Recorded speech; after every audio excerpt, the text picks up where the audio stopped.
একদিন বিশ্বনবী বললেন, বান্দার কোনো হক আল্লাহ কোনোদিন ছেড়ে দেয় না। আল্লাহর হক আল্লাহ মাফ করে, বান্দার হকের মাফ নাই। যদিও আমি নবী, আমার উপর যদি কোনো হক থাকে বলো, আমি দিয়ে দেব। কোন সাহাবী দাঁড়ায় না, এক সাহাবী দাঁড়িয়ে বললেন, নবী, যুদ্ধের ময়দানে চাবুক চালানোর সময়, লাঠি চালানোর সময় এক কাফেরকে মারতে যে আপনার লাঠির বাড়ি আমার পিঠের মধ্যে পড়েছে। আপনি যেহেতু এই কিসাসটা আদায় করতে চান, আপনার পিঠে আমি লাঠির বাড়ি মেরে এটারে শোধ করে দিতে চাই। সাইয়েদনা ওমর ফারুক হাতের জামা এরকম পড়তে শুরু করছে, আয় দিকে আয়, তোরে শোধ করাই। বিশ্বনবী বললেন, ওমর রাখো, এটা বান্দার হক, মিটাতে দাও। বিশ্বনবী বললেন, আসো, তুমি এসে আমার পিঠে লাঠি দিয়ে চাবুক দিয়ে বাড়ি মারো। সাহাবী বলে, ও নবী, তখন দুর্ভিক্ষের সময়ের যুদ্ধ ছিল, আমাদের গায়ে জামা ছিল না। যখন আপনি আমার চাবুকটা পিঠের মধ্যে মেরেছেন, আমার পিঠে তখন জামা ছিল না। আপনি যদি যথা নিয়মে কিসাসটা আদায় করতে চান, আপনার জামাটা খোলেন, খালি পিঠের মধ্যে বাড়িটা মারস। এবার ওমর ফারুককে ধরে কে? এদিকে আয় করে দেখাইতেছি। বিশ্বনবী বললেন, ওমর থামো, মারতে দাও। বিশ্বনবী ওনার জুব্বাটা উপরের দিকে উঠালেন, পিঠের মধ্যে বাড়ি দেওয়ার জন্য ওই সাহাবীকে ডাকলেন। ওই সাহাবী বিশ্বনবীকে পিছন দিক থেকে জড়িয়ে ধরে ওই মোহরে নবুয়তের মধ্যে চুমু দিয়ে ফেলেছে। সাহাবী বললেন, নবী গো, এই নাটক করার জন্য আপনি আমারে মাফ করে দিয়েন।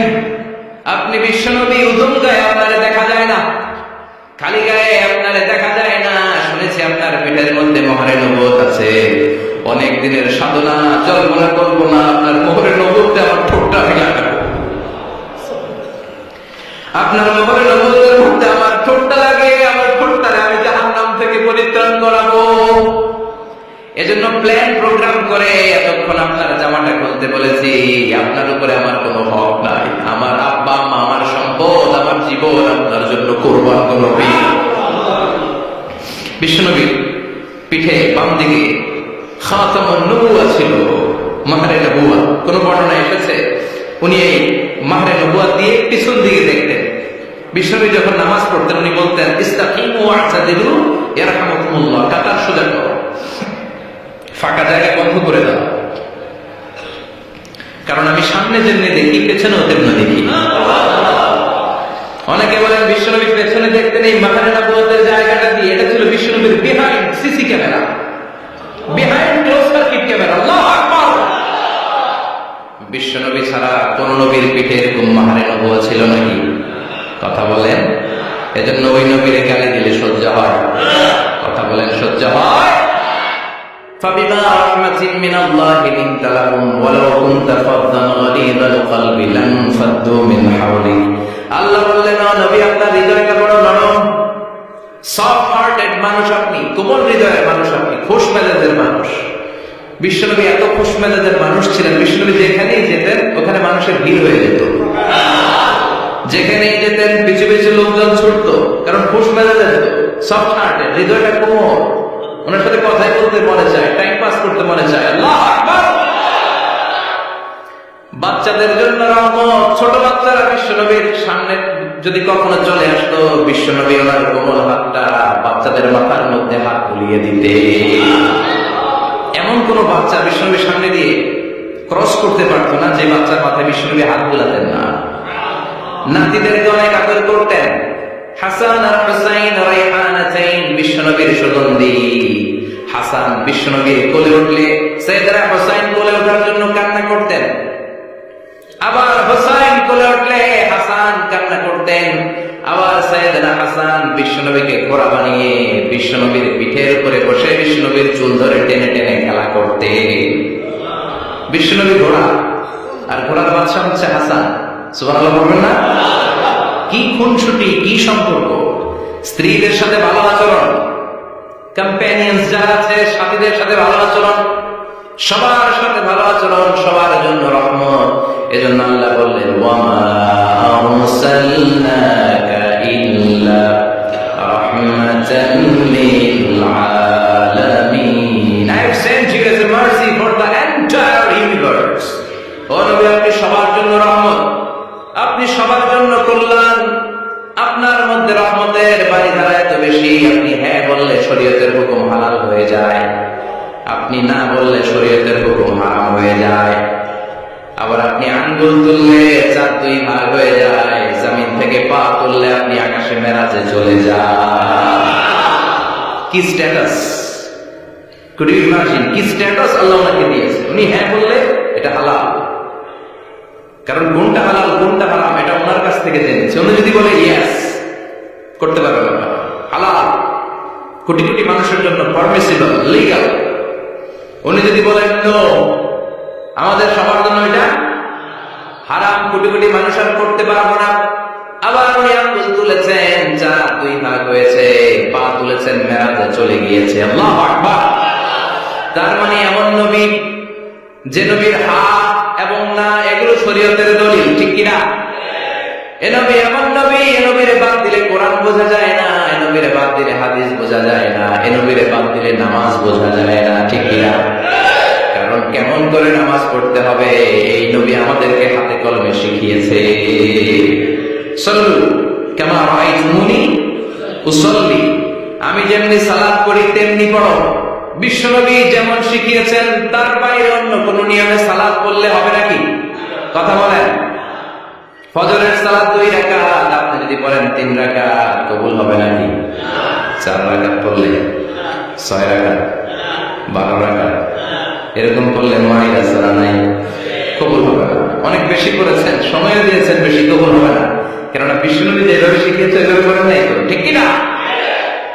আবার বিশ্বনবী যেমন রোজা রেখেছেন তেমন রাখতে হবে। কেমন করে রোজা রাখতে হয় বিশ্বনবী শেখালেন। ফজর থেকে শুরু করে সন্ধ্যা পর্যন্ত রোজা রাখবেন। আপনি সকাল থেকে শুরু করে আসর পর্যন্ত রেখে আসরের পর ইফতারি করলে হবে নাকি? কথা বলেন। কারণ বিশ্বনবীর পদ্ধতিতে হয় নাই। আবার এই নবীকে বাদ দিলে হজ বোঝা যায় না, কারণ এই নবী কেমন করে হজ করতে হয় আমাদেরকে শিখিয়েছেন। বিশ্বনবী ওনার পুরো জীবনে 4টা উমরা করেছেন, একটা মাত্র হজ করেছেন। আর বলেছেন খুযু আন্নী মানাসিকাকুম, কেমন করে হজ করতে হয় আমার কাছ থেকে তোমরা শিখে নাও। হজের সিস্টেম কি আমার থেকে শিখে নাও। মাত্র একবার হজ করেছেন, তাতেই হজের সব কাজগুলো আমাদের কাছে ক্রিস্টাল ক্লিয়ার, স্বচ্ছ কাচের মতো, স্ফটিক কাচের মতো, স্বচ্ছ পানির মতো এত সুন্দর তিনি বর্ণনা দিয়েছেন। এই বর্ণনার উপর ভিত্তি করে লক্ষ লক্ষ মানুষ গোটা বিশ্ব থেকে কাবার প্রান্তরে জমা হয়, ঠিক কিনা? মাসাবাতাল লিন্নাসি ওয়া আমনা, গোটা বিশ্বের মানুষের মিলন কেন্দ্র। আপনি যখন মসজিদুল হারামে যাবেন, মসজিদে নববীতে যাবেন, দেখবেন আযান হয়ে গেলে লক্ষ লক্ষ মানুষ কাবার দিকে ছুটে, ঠিক কিনা? আযান হওয়ার সাথে সাথে শারে আল হিজরা দিয়ে, জারওয়াল দিয়ে, গাজ্জা দিয়ে, আজিয়াদ রোড দিয়ে পঙ্গপালের মতো মানুষগুলো কাবা কেন্দ্রিক হতে শুরু করে। কারণ কাবা হচ্ছে অ্যাসেম্বলি পয়েন্ট, গ্যাদারিং পয়েন্ট, এটা মিলন কেন্দ্র। এই কাবাকে কেন্দ্র করে প্রতিদিন লক্ষ লক্ষ মানুষের মিলন মেলা বসে, চিল্লায় বলেন ঠিক কিনা? কেমন করে হজ পালন করবেন বিশ্বনবী শেখালেন। কারণ বিশ্বনবীরে বাদ দিলে হজ বোঝা যায় না। তার মানে বুঝলাম উনি হ্যাঁ বললে হালাল, না বললে হারাম। ওনারে বাদ তো কোরআন বাদ, উনি বাদ তো হাদিস বাদ। কথা বলেন। উনি বাদ তো নামাজ বাদ, উনি বাদ তো রোজা বাদ, উনি বাদ তো হজ বাদ। এজন্য ওনারে বাদ দিলে কোরআন বোঝা যায় না, নামাজ বোঝা যায় না, ওনারে বাদ দিলে হজ বোঝা যায় না। তাই ওনার সাথে যারা বেয়াদবি করবে ওদেরকেও এমনি এমনি ছেড়ে দেয়া যায় না। বিশ্বনবীর সাথে যদি বেয়াদবি করে এটা অনেক বড় ধরনের বেয়াদবি, এটা রাষ্ট্রীয় আইন করে ওকে শাস্তি দিতে হবে, ঠিক কিনা? বিশ্বনবীর বিরুদ্ধে যদি ব্লগে কিছু লিখে, কেউ ব্লগ লিখে, বিশ্বনবীর পারিবারিক জীবন নিয়ে যদি কেউ কটু কথা বলে, বাজে মন্তব্য করে, বিশ্বনবীর ব্যাপারে যদি শাহবাগের চত্বর থেকে, প্রজন্ম চত্বর থেকে কোনো কথা বলে, ওই বেয়াদবগুলারে ফাঁসির রশিতে ঝুলানোর দরকার আছে না নাই? Very sensitive issue. বিশ্বনবীর সম্মান গোটা উম্মার সম্মান। কারণ বিশ্বনবী বাদ তো পুরো ইসলাম বাদ। এজন্য আমার নবীর বিরুদ্ধে কথা বললে ওর সাথে আমাদের কোনো কথা নাই, চিল্লে আমরা ঠিক কিনা? এই সেনসিটিভ ইস্যুতে আমরা সবাই এক। এখানে জামাত ইসলাম নাই, হেফাজত ইসলাম নাই, তাবলীগ নাই, আলিয়া নাই, কওমি নাই। বিশ্বনবীর সাথে বেয়াদবি করলে ওগুলোকে রাষ্ট্রীয়ভাবে ফাঁসি দেওয়ার দরকার, শাস্তি দেওয়ার দরকার আছে না নাই? সবাই একমত? এই বেয়াদবগুলোর সাথে আমাদের কোনো সম্পর্ক নাই, চিল্লে আমাদের ঠিক কিনা? এই বেয়াদবগুলো যদি নবীর ব্যাপারে আর কিছু বলে সবাই মাঠে নামতে রাজি আছেন তো? এদের বিরুদ্ধে মুষ্টিবদ্ধ হাত নিয়ে ময়দানে থাকতে রাজি আছেন তো মুসলমান? যারা কারা রাজি হাত তুলে আল্লাহর দেখা।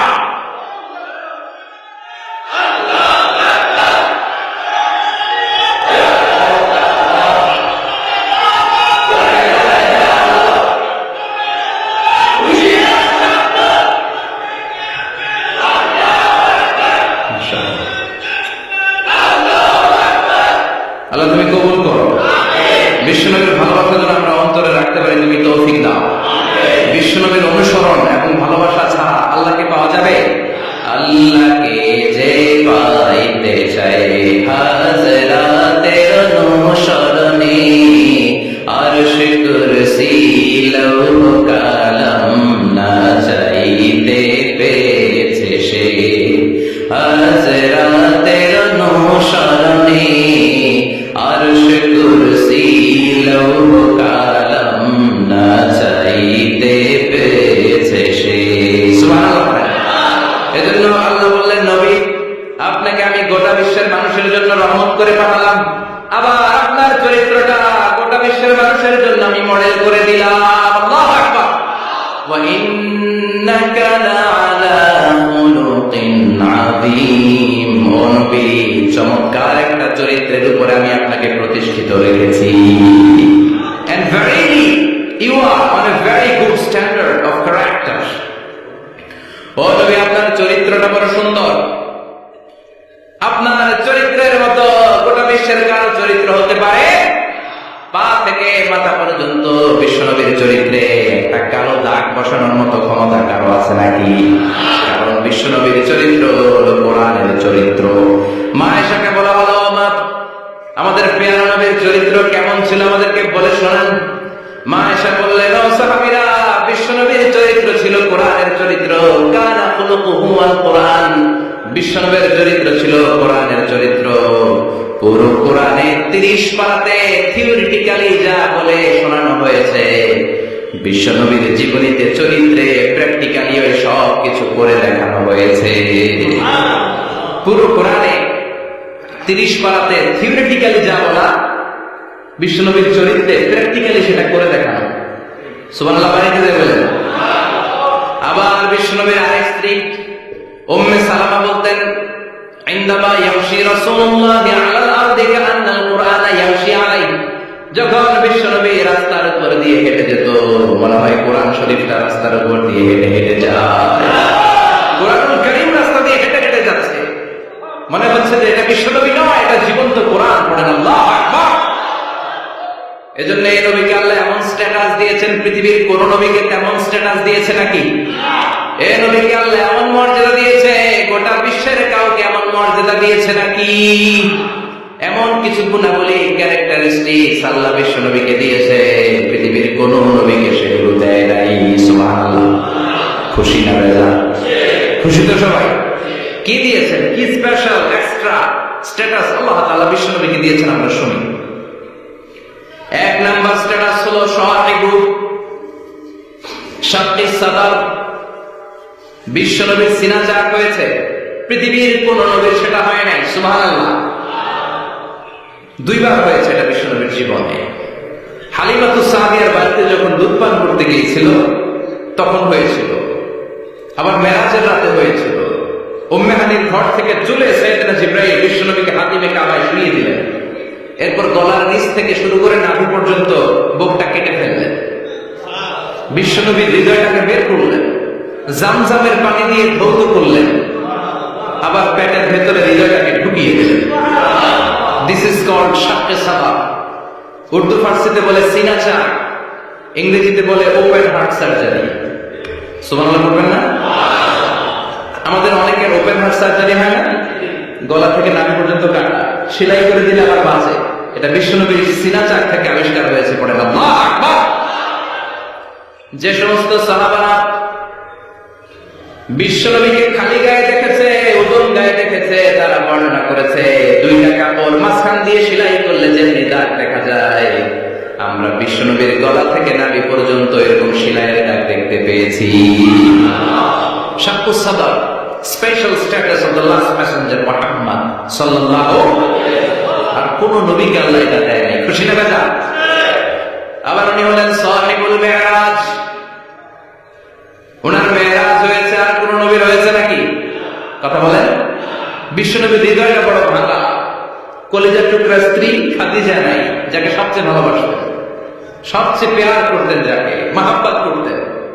এবং সাইয়্যিদাতুনা খাদিজার জন্য বিশ্বনবী মা আয়েশাকে ধমক দিয়েছেন। সাইয়্যিদাতুনা খাদিজার কথা যখন বিশ্বনবী বলে বেড়ায় মা আয়েশার কাছে, খাদিজার কথা বললে মা আয়েশা বলতেন, ও নবী, কোন জাহিলি যুগে এক বুড়ি মহিলার সাথে আপনার বিয়ে হয়েছিল, মরে গিয়েছে, কবরে শুয়ে আছে। ওই মহিলার পরে কত সুন্দরী সুন্দরী নারীরা আমরা আপনার ঘরে আসলাম, তারপরে ওই বুড়ির কথা আমাদেরকে বলেন কেন? ওই বুড়ির কথা শোনান কেন? বিশ্বনবী রেগে গেলেন। সাইয়্যিদাতুনা খাদিজাকে বুড়ি বলার কারণে বিশ্বনবী মা আয়েশার চোয়ালটা এইভাবে চেপে ধরেছে। কোনদিন স্ত্রীর গায়ে হাত তোলেননি, শুধু এই একবার খাদিজাকে বুড়ি বলার কারণে মা আয়েশার থুতনি চেপে ধরেছিলেন। আল্লাহু আকবার। আবার বিশ্বনবী বলতেন, রুজিকতু হুব্বাহা, খাদিজার ভালোবাসা আল্লাহ আমার হৃদয়ে ঢুকিয়ে দিয়েছে। আবার বিশ্বনবী দোয়া করলে বলতেন, ও আল্লাহ, ওই কিয়ামতের ময়দানে যেদিন বন্ধু বন্ধুরে চিনবে না, বাবা ছেলেরে চিনবে না, মা তার মেয়েরে চিনবে না, পীর সাহেব মুরিদরে চিনবে না, মুরিদ পীর সাহেবরে চিনবে না, ওই কঠিন দিনে যেন আমি আমার কলিজার টুকরা খাদিজারে ভুলে না যাই। ওই কঠিন দিনে আমি যেন আমার খাদিজারে চিনতে পারি। সুবহানাল্লাহ। তার মানে ভালোবাসা বেশি না কম? সাইয়্যিদাতুনা খাদিজা ইন্তেকাল করলেন জাবালে হাজুনের পাশে ওনার কবর। যারা হজ করতে গিয়েছেন দেখেছেন না, মক্কায় একটা কবর আছে, এটা মাকবারাতুল মা'লা। মা'লা, কিন্তু এটারে বাংলাদেশিরা বলে জান্নাতুল মুআল্লা। কি বলে? এটারে জান্নাতুল মুআল্লা বলবেন না, কারণ এই কবরস্থানে অনেক কাফির মুশরিকেরও কবর আছে, তো ওদের কবরস্থান কি জান্নাত হতে পারে? এটাকে মাকবারা বলবেন। মাকবারা মা'লা বা মুআল্লা, আর মদিনায় হচ্ছে মাকবারাতুল বাকিয়া। মুআল্লা কবরস্থান মক্কায়, আর বাকি কবরস্থান মদিনায়। এর পাশে বিশাল এক পাহাড়, হেরেম শরীফ থেকে দেখা যায় জাবালে হাজুন এর পাদদেশে বিশ্বনবী নিজ হাতে সাইয়্যিদাতুনা খাদিজাকে কবর দিয়েছেন। কবর দিয়ে সবাই চলে যায়, বিশ্বনবী যায় না। দাঁড়িয়ে দাঁড়িয়ে কাঁদতে লাগলেন। সাইয়েদনা আবু বকর বলে, নবী চলেন ঘরে ফিরে যাই। বিশ্বনবী বললেন, তুমি যাও, আমি যাব না। যেই মহিলাটাকে এইমাত্র কবর দিলাম সাধারণ মহিলা না, আমার বিপদের দিনের সঙ্গিনী খাদিজা। আজীবন আমাকে ছাতার মতো শেল্টার দিয়েছে, সমস্ত সম্পদ আমার পায়ের সামনে বিছিয়ে দিয়েছে। রে আবু বকর, তোমার মনে চাই ঘরে ফিরে যাও, আমি দাঁড়িয়ে থাকবো। এখনই খাদিজার কবরের 3টা প্রশ্ন করা হবে। আমি খাদিজার পক্ষ থেকে 3টা প্রশ্নের জবাব দিয়ে তারপরে ঘরে ফিরে যাবো। রে আবু বকর। সাইয়েদনা জিবরাইল এসে বললেন, ইয়া রাসূলুল্লাহ, ইয়া হাবিবাল্লাহ, দাঁড়িয়ে থাকার দরকার নাই, আবু বকরের সাথে চলে যান। রব্বুল আলামিন বলেছেন, ওই কবরের 3টা প্রশ্নের জবাব দিতে যদি খাদিজার সমস্যা হয়, আরশের উপর থেকে 3টা কবরের প্রশ্নের জবাব আল্লাহ নিজেই দিয়ে দিবে। কি প্যার করতেন বিশ্বনবীকে। সাইয়্যিদাতুনা খাদিজা ইন্তেকাল করলেন, চাচা আবু তালেব ইন্তেকাল করলো। দাওয়াত দেওয়ার জন্য বিশ্বনবী ওই তায়েফের ময়দানে গেলেন। তায়েফের ছেলেরাও পাথর মেরে বিশ্বনবীর দেহটারে ছাতরা করে দিল। বলেন ঠিক কিনা? খেলা খেয়ে দিন প্রচারের কাজে নিজেকে দিয়েছ বিলিয়ে, তায়েফের কাফিরেরা চিনল না সে আলো, দুষ্ট ছেলেদের পিছু দিল লেলিয়ে। পাথরের আঘাতে ক্ষত বিক্ষত হয়ে সারা শরীর থেকে রক্ত ঝরে। হে রাসূল, তোমাকে ভুলি আমি কেমন করে? হে রাসূল, তোমাকে ভুলি আমি কেমন করে? ঠিক না? খাদিজা নাই, আবু তালেব নাই, তায়েফে যে মার খেয়ে আসলেন, অন্তরটা একেবারে ভাঙা, আর মন বসে না, কিচ্ছু ভালো লাগে না। বিশ্বনবীর মনের ভেতরে হাহাকার। বিশ্বনবীর মনে হলো, জানি ভাই দুনিয়ায় আমার মনে হয় কেউ নাই। বিশ্বনবী দুনিয়ায় বসে কষ্ট পায়, আরশের উপর থেকে এগুলো দেখে কে? আল্লাহ প্ল্যান করছেন কেমন করে আমার বন্ধুর মনটারে ভালো করা যায়। বিশ্বনবীকে স্পেশাল সারপ্রাইজ দেওয়ার জন্য আল্লাহ প্ল্যান করলেন। জিব্রাইল ডেকে বললেন, ও জিব্রাইল, আমার পেয়ারা নবীকে স্পেশাল সারপ্রাইজ দিব, কিন্তু এই সারপ্রাইজের গিফটটা তোমার হাত দিয়ে আমি দিতে চাই না, তুমি দিয়ে আসলে হবে না। আমার পেয়ারা নবীকে দুনিয়া থেকে টান দিয়ে আমার আরশের উপরে নিয়ে আসো। সাহিবুল মিরাজ, যেই নবীর মেরাজ হয়েছে আর কোন নবীর হয় নাই। এই মেরাজ করতে যে কত কাণ্ড, কত প্ল্যান প্রোগ্রাম, আল্লাহ টাইমের স্পিডকে আল্লাহ থামিয়ে দিলেন।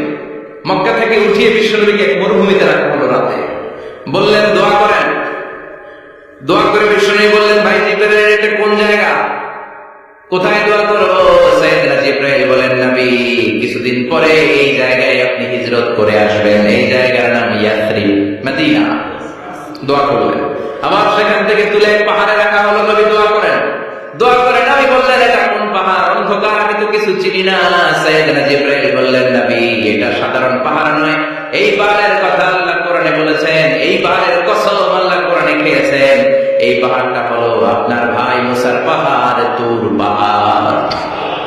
তুর পাহাড়ে তিনি দোয়া করলেন। কত কিছু করে বিশ্বনবীকে আল্লাহ আরশে নিয়ে যাওয়া হলো, সাহিবুল মিরাজ। বিশ্বনবী ছাড়া আর কোন নবীর কি এরকম মেরাজ হয়েছে? সবাই বলেন হয়েছে। এরপর উনি হলেন সাহিবুশ শাফাআত, শাফাতের মালিক। বিশ্বনবী ছাড়া কিয়ামতের ময়দানে কেউ আমাদের জন্য সুপারিশ করতে পারবে? পাগল হয়ে যাব আমরা। সূর্যটা মাথার কাছে, ক্ষুধায় তৃষ্ণায় জিহ্বাটা কুকুরের মতো বের হয়ে চলতে থাকবে, মাথার মগজগুলো গলে গলে নাকের ছিদ্র দিয়ে কানের ছিদ্র দিয়ে বেয়ে বেয়ে পড়তে থাকবে। বাবা ছেলেরা দেখলে দিবে দৌড়, বলবে চিনি না, ইয়া নাফসি, আল্লাহ আমারে বাঁচাও, ঠিক কিনা?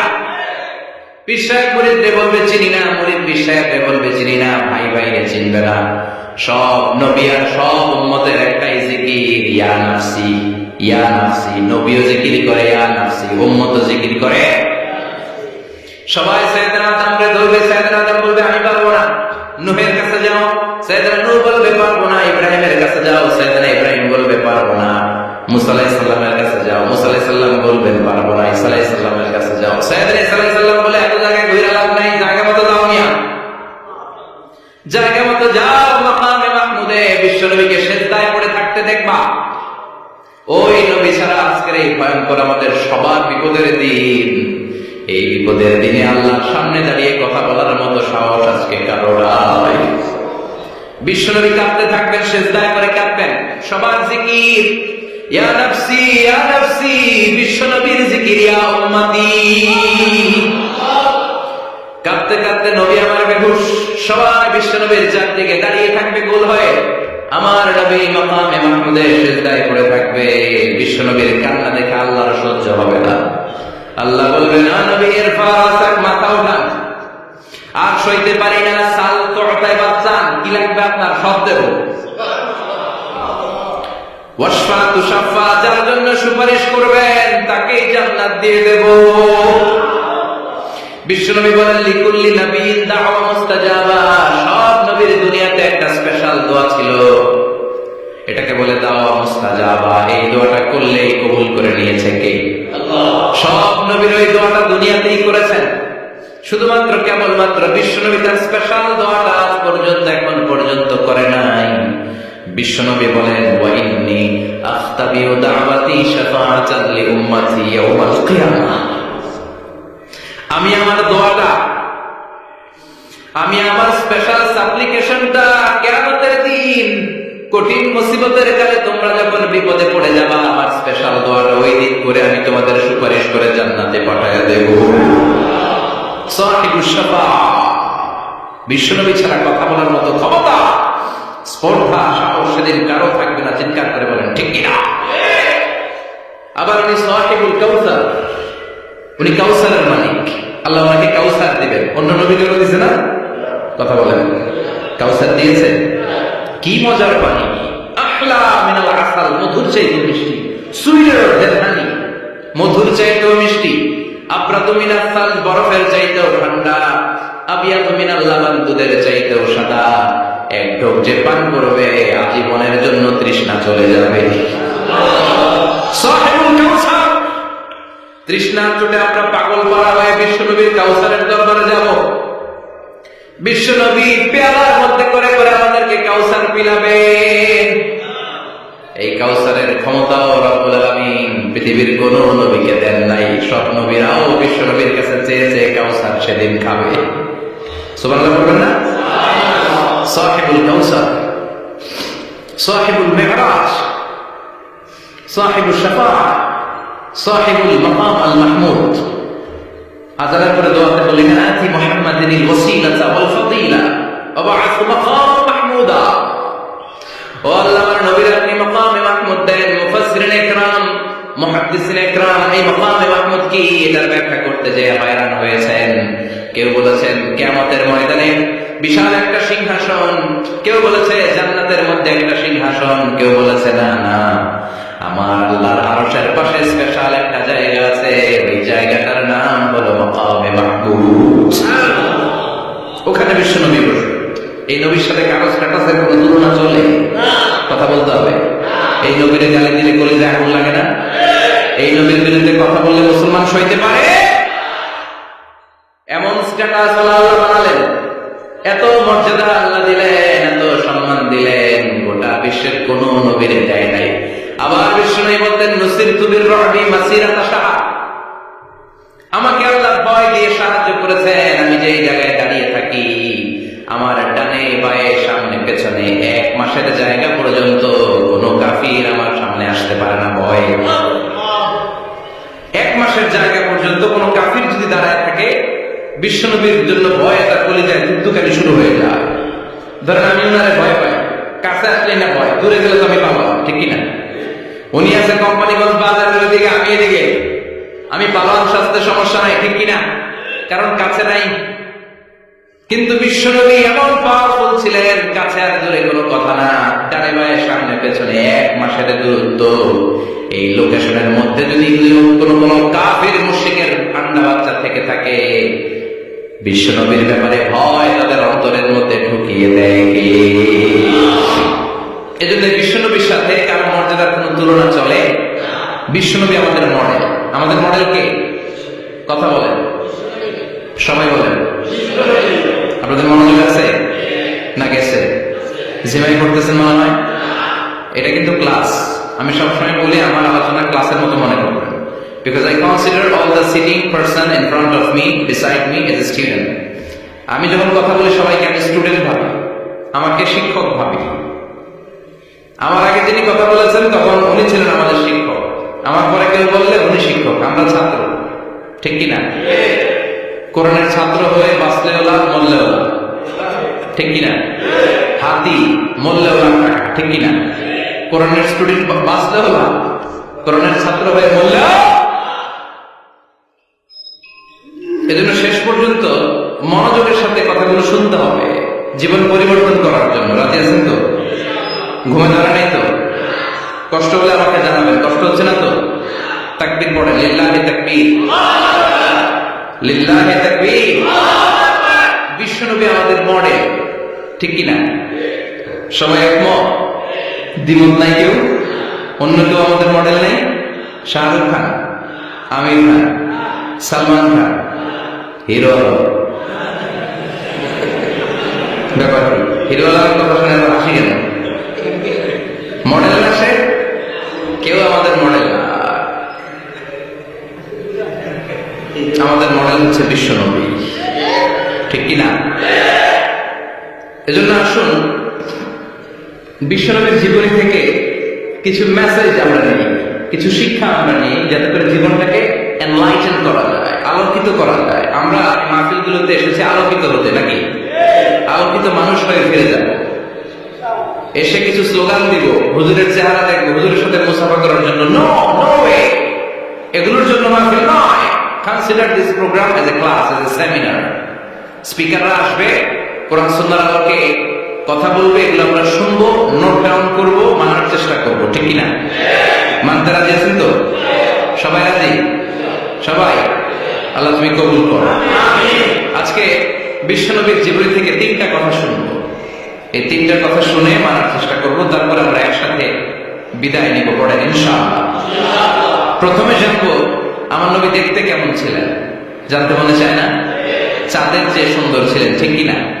চাঁদের চেয়ে সুন্দর তুমি নবী আমার কামলিওয়ালা, চাঁদের চেয়ে সুন্দর তুমি নবী আমার কামলিওয়ালা, দু জাহানের বাদশাহ তুমি প্যারা নবী সাল্লে আলা, দু জাহানের বাদশাহ তুমি প্যারা নবী সাল্লে আলা, চাঁদের চেয়ে সুন্দর তুমি নবী আমার কামলিওয়ালা, ঠিক কিনা? আমরা হাদিসের আলোকে দেখার চেষ্টা করবো আসলে তিনি কতটা সুন্দর ছিলেন। তাহলে প্রথমে শুনবো উনি দেখতে কেমন ছিলেন, তারপর শুনবো ওনার আচরণ কেমন ছিল। দেখতে কেমন ছিলেন মানে বাহিরটা কেমন, আর আচরণ মানে ভিতরটা কেমন, ঠিক কিনা? 3 নম্বরে আমরা শুনবো ওনার মেধা, বুদ্ধি, ইন্টেলেকচুয়াল ক্যাপাসিটি কেমন ছিল। কষ্ট হয়ে যাচ্ছে না তো? আলোচনা কঠিন মনে হচ্ছে?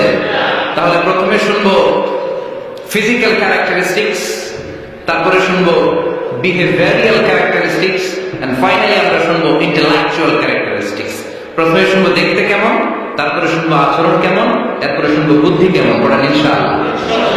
শুনতে রাজি আছেন তো? প্রথম পয়েন্টে আমরা শুনবো আমার নবী দেখতে কেমন ছিলেন। বিশ্বনবী ইসলাম দেখতে অনেক সুঠাময় একজন মানুষ ছিলেন, শক্তিশালী একজন পুরুষ ছিলেন, অসাধারণ একজন পার্সোনালিটি ছিলেন, ঠিক কিনা? উনি এত শক্তিশালী ছিলেন, বিশ্বনবী বলতেন আমার ডান হাতের ভেতরে আল্লাহ জান্নাতের 40 জনের শক্তি ঢুকিয়ে দিয়েছে। উনি মক্কার সবচেয়ে বড় কুস্তিগির রুকানাকে ধরে মাটিতে 3 বার আছাড় মেরেছেন। শক্তি বেশি না কম? সুবহানাল্লাহ পড়বেন না?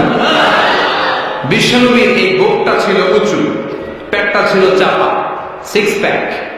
কয় প্যাক? আপনার তো কয় প্যাক? আমার কয় প্যাক? বিশ্বনবীর 6 প্যাক। তবে শেষকালে একটু গায়ে গোস্ত বেড়ে গিয়েছিল, কিন্তু ইয়াং অবস্থায় 6 প্যাক। এই মুরাদনগরের জিমনেশিয়াম নাই আছে, ইয়াং ছেলেরা দেখবেন তারা ডায়েট করে, they are on diet in order to keep fit, always fit থাকবে মিয়া। যুবককে ধরে রাখতে হবে, ঠিক কিনা? কারণ যুবকরা যদি ভালো পথে চলে ভালো থাকবে বাংলাদেশ, যুবক যদি পথ হারায় হায় হায় করবে বাংলাদেশ, ঠিক কিনা?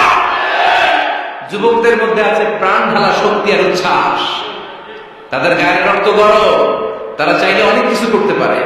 এই যে কিছুদিন আগে কোটা বিরোধী আন্দোলন হলো, নিরাপদ সড়ক চাই আন্দোলন হয়েছে না? আমি অবাক হয়েছি, আমি মালয়েশিয়াতে ছিলাম, ছোট্ট ছোট্ট ছেলে মেয়েরা কেমন করে রাস্তায় চলতে হয় দুঃখজনক হলেও সত্যি আমাদের পুলিশ পোশাকি বাহিনী করে দেখাইতে পারে না। ছোট্ট ছোট্ট শিশুরা আমাদেরকে লজ্জিত করেছে, চিৎকার করে বলেন ঠিক কিনা? কিন্তু এত সুন্দর ইনিশিয়েটিভ নেওয়ার পরে আমাদের পক্ষ থেকে যে আচরণ পাওয়ার কথা ছিল এটা তারা পায় নাই। কথা বলেন। কিছুদিন আগে নোয়াখালী বিজ্ঞান ও প্রযুক্তি বিশ্ববিদ্যালয়ে আমি দেখে অবাক, সেখানকার যুবকরা ইনিশিয়েটিভ নিয়েছে যে হাজার হাজার ছেলে মেয়েরা ভর্তি পরীক্ষা দিতে আসবে, এদেরকে আমরা ফ্রিতে খাওয়াবো, ফ্রিতে থাকতে দেব। নোয়াখালী করে গালি দিয়ে না, আগে মতো করে দেখা।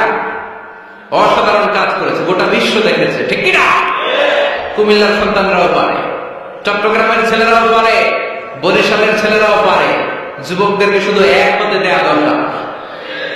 যুবকরা যদি এক হতে পারে তাহলে সমাজে আর কোনো অন্যায় অনাচার থাকতে পারে না। বিশ্বনবী যখন যুবক একটা সংগঠন করেছিলেন, নাম হালাফুল ফুদুল। হালাফুল ফুদুল করেছিলেন, ওনার বয়সের 15-20 বছরে সবাইকে এক প্ল্যাটফর্মে নিয়ে এসেছেন, হাতে হাত রেখে শপথ করেছেন যে কোন টেন্ডারবাজি চলবে না, চাঁদাবাজি চলবে না, মাস্তানি চলবে না, ইফটিজিং চলবে না, মেয়েদের অন্য ধরে টানাটানি চলবে না, খাদ্যে ভেজাল চলবে না, ওজনে কম চলবে না। অন্যায়গুলো সমাজ থেকে দূর করে দিতে হবে, চিৎকার করে বলেন ঠিক কিনা? এজন্য যুবকরা যদি ইসলাম মানে ভালো থাকবে বাংলাদেশ, যুবকরা যদি কোরআন মানে এর মধ্যে থাকবে আমার লাল সবুজের পতাকা। এজন্য যুবকদেরকে সংঘবদ্ধ হতে হবে, যুবকদের জন্য ইসলাম প্র্যাকটিস করার সুযোগ আমাদের জন্য বাড়াইতে হবে। এজন্য যুবক ভাইয়েরা অলওয়েজ কিপ ফিট থাকবা, এক্সারসাইজ করবা, খেলাধুলা করবা, জিমনেশিয়ামে যাবা, কারণ আল মুমিন আল কবি খায়রুম মিনাল মুমিন আদ দাঈফ। বিশ্বনবী বলেছেন শক্তিশালী মুমিন দুর্বল মুমিনের চাইতে আল্লাহর কাছে অনেক বেশি প্রিয়। কারণ আমরা যারা দুর্বল, জিহাদের ময়দানে আমরা এক দৌড় দিয়া বেহুশ, ঠিক কিনা? এই যে 71 সালে পাক হানাদার বাহিনীদের সাথে যুদ্ধ করছে কি বুড়া মানুষেরা? না, আমার দামাল ছেলেরা, যুবক ভাইয়েরা। বিশ্বনবী সাল্লাল্লাহু আলাইহি ওয়াসাল্লাম অলওয়েজ ফিট থাকতেন। আমরা শুনছিলাম উনি দেখতে কেমন ছিলেন? 6 প্যাক ছিলেন। কি ছিলেন? 6 প্যাক পর্যন্ত। এখানে 6টা প্যাক থাকে, মুরব্বীরা কেন না বুঝি না। আচ্ছা, 6টা প্যাক মানে খুবই স্ট্রং, খুবই স্ট্রং ছিলেন। সুবহানাল্লাহ পড়েন। ওয়া কানা কাফুহু আলিয়ানু মিনাদ দিবাজ। বিষ্ণুনবীর হাত, এই হাতের তালু রেশমের কাপড়ের চেয়ে বেশি সফট ছিল। Softer than silk, softer than silk, সিল্কের চাইতে বেশি সফট। সিল্কের কাপড় ছিলেন না, জর্জেটের কাপড়, ধরতে কোমল লাগে, মোলায়েম লাগে। বিষ্ণুনবীর হাতের তালু এর চাইতে মোলায়েম। এই জন্য এই মোলায়েম হাত যদি কেউ মুসাফা করার সুযোগ পাইতো, কেউ আর হাত ছাড়তে চাইতো না। আর বিশ্বনবীর অভ্যাস ছিলেন, বিশ্বনবী কারোর সাথে মুসাফা করলে, যার সাথে মুসাফা করেছেন উনি হাত টেনে না নিলে বিশ্বনবী ওনার হাত টেনে নিতেন না। আল্লাহু আকবার বলবেন না? কি অসাধারণ ব্যক্তিত্ব ছিল। হাতের তালু ছিল সফটার দ্যান সিল্ক। ওয়া কানা রাবাআতান মিনাল কওম লাইসা বিত-তাবিল ওয়ালা বিল-কাসীর। বিশ্বনবী দেখতে একজন মাঝারি গড়নের লোক ছিলেন, খুব লম্বাও না, খুব খাটো না। খুব বেশি লম্বাদেরকে ভালো লাগে? কথা বলেন। তাকে দেখলে টুপি পরে যাওয়ার সম্ভাবনা আছে।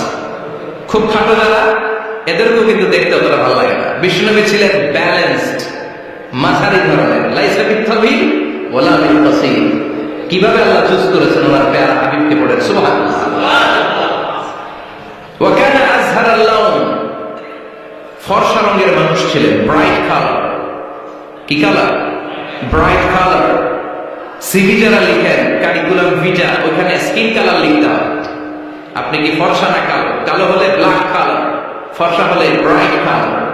বিষ্ণুনবী ছিল ব্রাইট কালার, ফর্সা রঙের মানুষ। কতটা সুন্দর ছিলেন! অনেকে বলে সাইয়েদনা ইউসুফ আলাইহিস সালাম বেশি সুন্দর। না না, বিশ্বনবী সাইয়েদনা ইউসুফ আলাইহিস সালামের চেয়ে অনেক গুণ বেশি সুন্দর ছিলেন। বিশ্বনবী বলতেন আনা মালিকুন ওয়া আখি ইউসুফ সাবিহুন। আমি বিশ্বনবী মালিক। আলেম যারা আছেন উত্তর দেন আরবিতে। মিলহুন মানে কি? লবণ। তার মানে মালিক মানে লাবণ্যময়। বিশ্বনবী লাবণ্যময় সুন্দর ছিলেন, আর ইউসুফ আলাইহিস সালাম সাদা সুন্দর ছিলেন। এদিকে লাবণ্যময়, এদিকে সাদা, কোনটা ভালো লাগবে? কথা কন। তার মানে বিশ্বনবীর গায়ের স্কিন ছিল ব্রাইট কালার, ফর্সা রঙের মানুষ ছিলেন, মাঝারি সাইজের মানুষ ছিলেন, 6 প্যাকের মানুষ ছিলেন। ওয়া কুমিদা ওয়া লাইসা ফি রাসিহি ওয়া লিহিয়াতিহি 20 শাআরা বাইদা। ইন্তেকালের আগে দাড়ি আর চুল মিলে 20টা দাড়ি চুলের বেশি পাকে নাই। সুবহানাল্লাহ বলবেন না? দাড়ি আর চুল মিলে মোট পাক ছিল কয়টা? অনেকে বলে হুজুর স্বপ্নের ব্যাখ্যা দেন। কি স্বপ্ন দেখেছেন? তিনি বললেন আমি স্বপ্নে দেখেছি একজন লোক আল্লাহ রাসূলের কবর থেকে উঠে এসেছে, তাই না? উনি জানতে চাচ্ছে যে আল্লাহ রাসূল কি। আমি বললাম চেহারা কেমন দেখেছেন? বলে হুজুর আমি দেখলাম ধবধবে সাদা দাড়ি, ধবধবে সাদা চুল। তার মানে উনি কি আল্লাহ রাসূলকে দেখেছেন? না, আল্লাহ রাসূলের ধবধবে সাদা চুল ছিল না, ধবধবে সাদা দাড়ি ছিল না। ইন্তেকালের আগে দাড়ি আর চুল মিলে পাকছিল কয়টা? কোম্পানিগঞ্জের ভাইরা মনে থাকবে? দাড়ি আর চুল মিলে পেকেছিল কয়টা? কেমন করে পাকবে? উনি তো জাইতুনের তেল মালিশ করতেন। সুবহানাল্লাহ। এজন্য আল্লাহ কসম করে বললেন ওয়াত-তিনি ওয়াজ-জাইতুনি ওয়া তুরি সিনিন ওয়া হাদাল বালাদিল আমিন। 3 ফলের কসম, জাইতুনের কসম। এই 3 জাইতুন যারা খাবে তাদের দাড়ি চুল সহজে পাকবে না। জাইতুন ছিলেন, অলিভ অয়েল, জলপাই আছে না? আরব দেশের জলপাইকে বলে জাইতুন। তামবুতু বিদ্দিহিনি ওয়া সিবগিন লিল আকিলিন। এটার অনেক কাজ। এটা খাওয়া যায়, মালিশ করা যায়, আবার এই জাইতুনের ডাল ভেঙে মেসওয়াক করা যায়। বলেন ঠিক কি না? বিশ্বনবী বলতেন নি'মাস সিওয়াকিয়া জাইতুন। জাইতুনের ডালের মেসওয়াক কতই না চমৎকার মেসওয়াক। ফাইন্নাহা সিওয়াকি ওয়া সিওয়াকুল আমবিয়া মিন ক্বাবলি। কেননা জাইতুনের ডাল আমার মেসওয়াক। আর আমার আগে যত নবী দুনিয়া এসেছে সব নবীরা জাইতুনের ডাল দিয়ে মেসওয়াক করেছে। এই জাইতুনের তেল আপনার বাজারে পাবেন, অলিভ অয়েল বলে জিজ্ঞেস করলে দিয়ে দিবে। কি হয় এটা? দাড়িতে মাখলে দাড়ি পাকে না, দেরিতে পাকে। চামড়ায় লাগালে ম্যাসেজ করলে চামড়ার ভাঁজগুলো পড়বে না, আপনার স্কিন সুন্দর থাকবে। বিশ্বনবী এটা মাখতেন, এজন্য দাড়ি আর চুল তেমন একটা পাকে নাই। আওয়াজ করে পড়তে হবে আল্লাহু আকবার। তুলুশ শাআর ইলা শাহমাতাইল উযুন। এবার শুনে বিশ্বনবীর চুল কেমন ছিল। বিশ্বনবীর চুল মাঝে মাঝে এই কানের লতি বরাবর আসতো। ইলা শাহমাতাইল উযুন মানে বড় চুল রাখতেন। হেয়ার কাটটা ছিল লং হেয়ার কাট, মাঝে মাঝে কানের লতির মাঝামাঝি, আর কখনো কখনো কাঁধ বরাবর। ইলাল মানকিবাইন, তিন সিস্টেমে রাখতেন। কানের মাঝ, কানের লতি, কাঁধ বরাবর। ইয়াকরা মহা খুশি যে বড় চুল রাখা তুলে পেয়েছে। সুন্নতের নিয়ত রাখতে হবে, একটা ভদ্র কাটিং হইতে হবে। আর ইউনিভার্সিটি স্কুলের স্টুডেন্ট হলে ইউনিভার্সিটির ড্রেস কোড, হেয়ার কাট মেনে চলতে হবে, ঠিক কিনা? আর সুন্নাতের নিয়তে যদি রাখতে চাও একটা ভদ্রতা থাকতে হবে, একটা সৌন্দর্য থাকতে হবে। ইদানিং অনেক ছেলেরা খুব অদ্ভুত কাটিং দেয়, এই হেয়ার কাট গুলো নিষিদ্ধ। একটা হেয়ার কাট আছে কাজা, নাহা রাসূলুল্লাহ আনিল কাজা।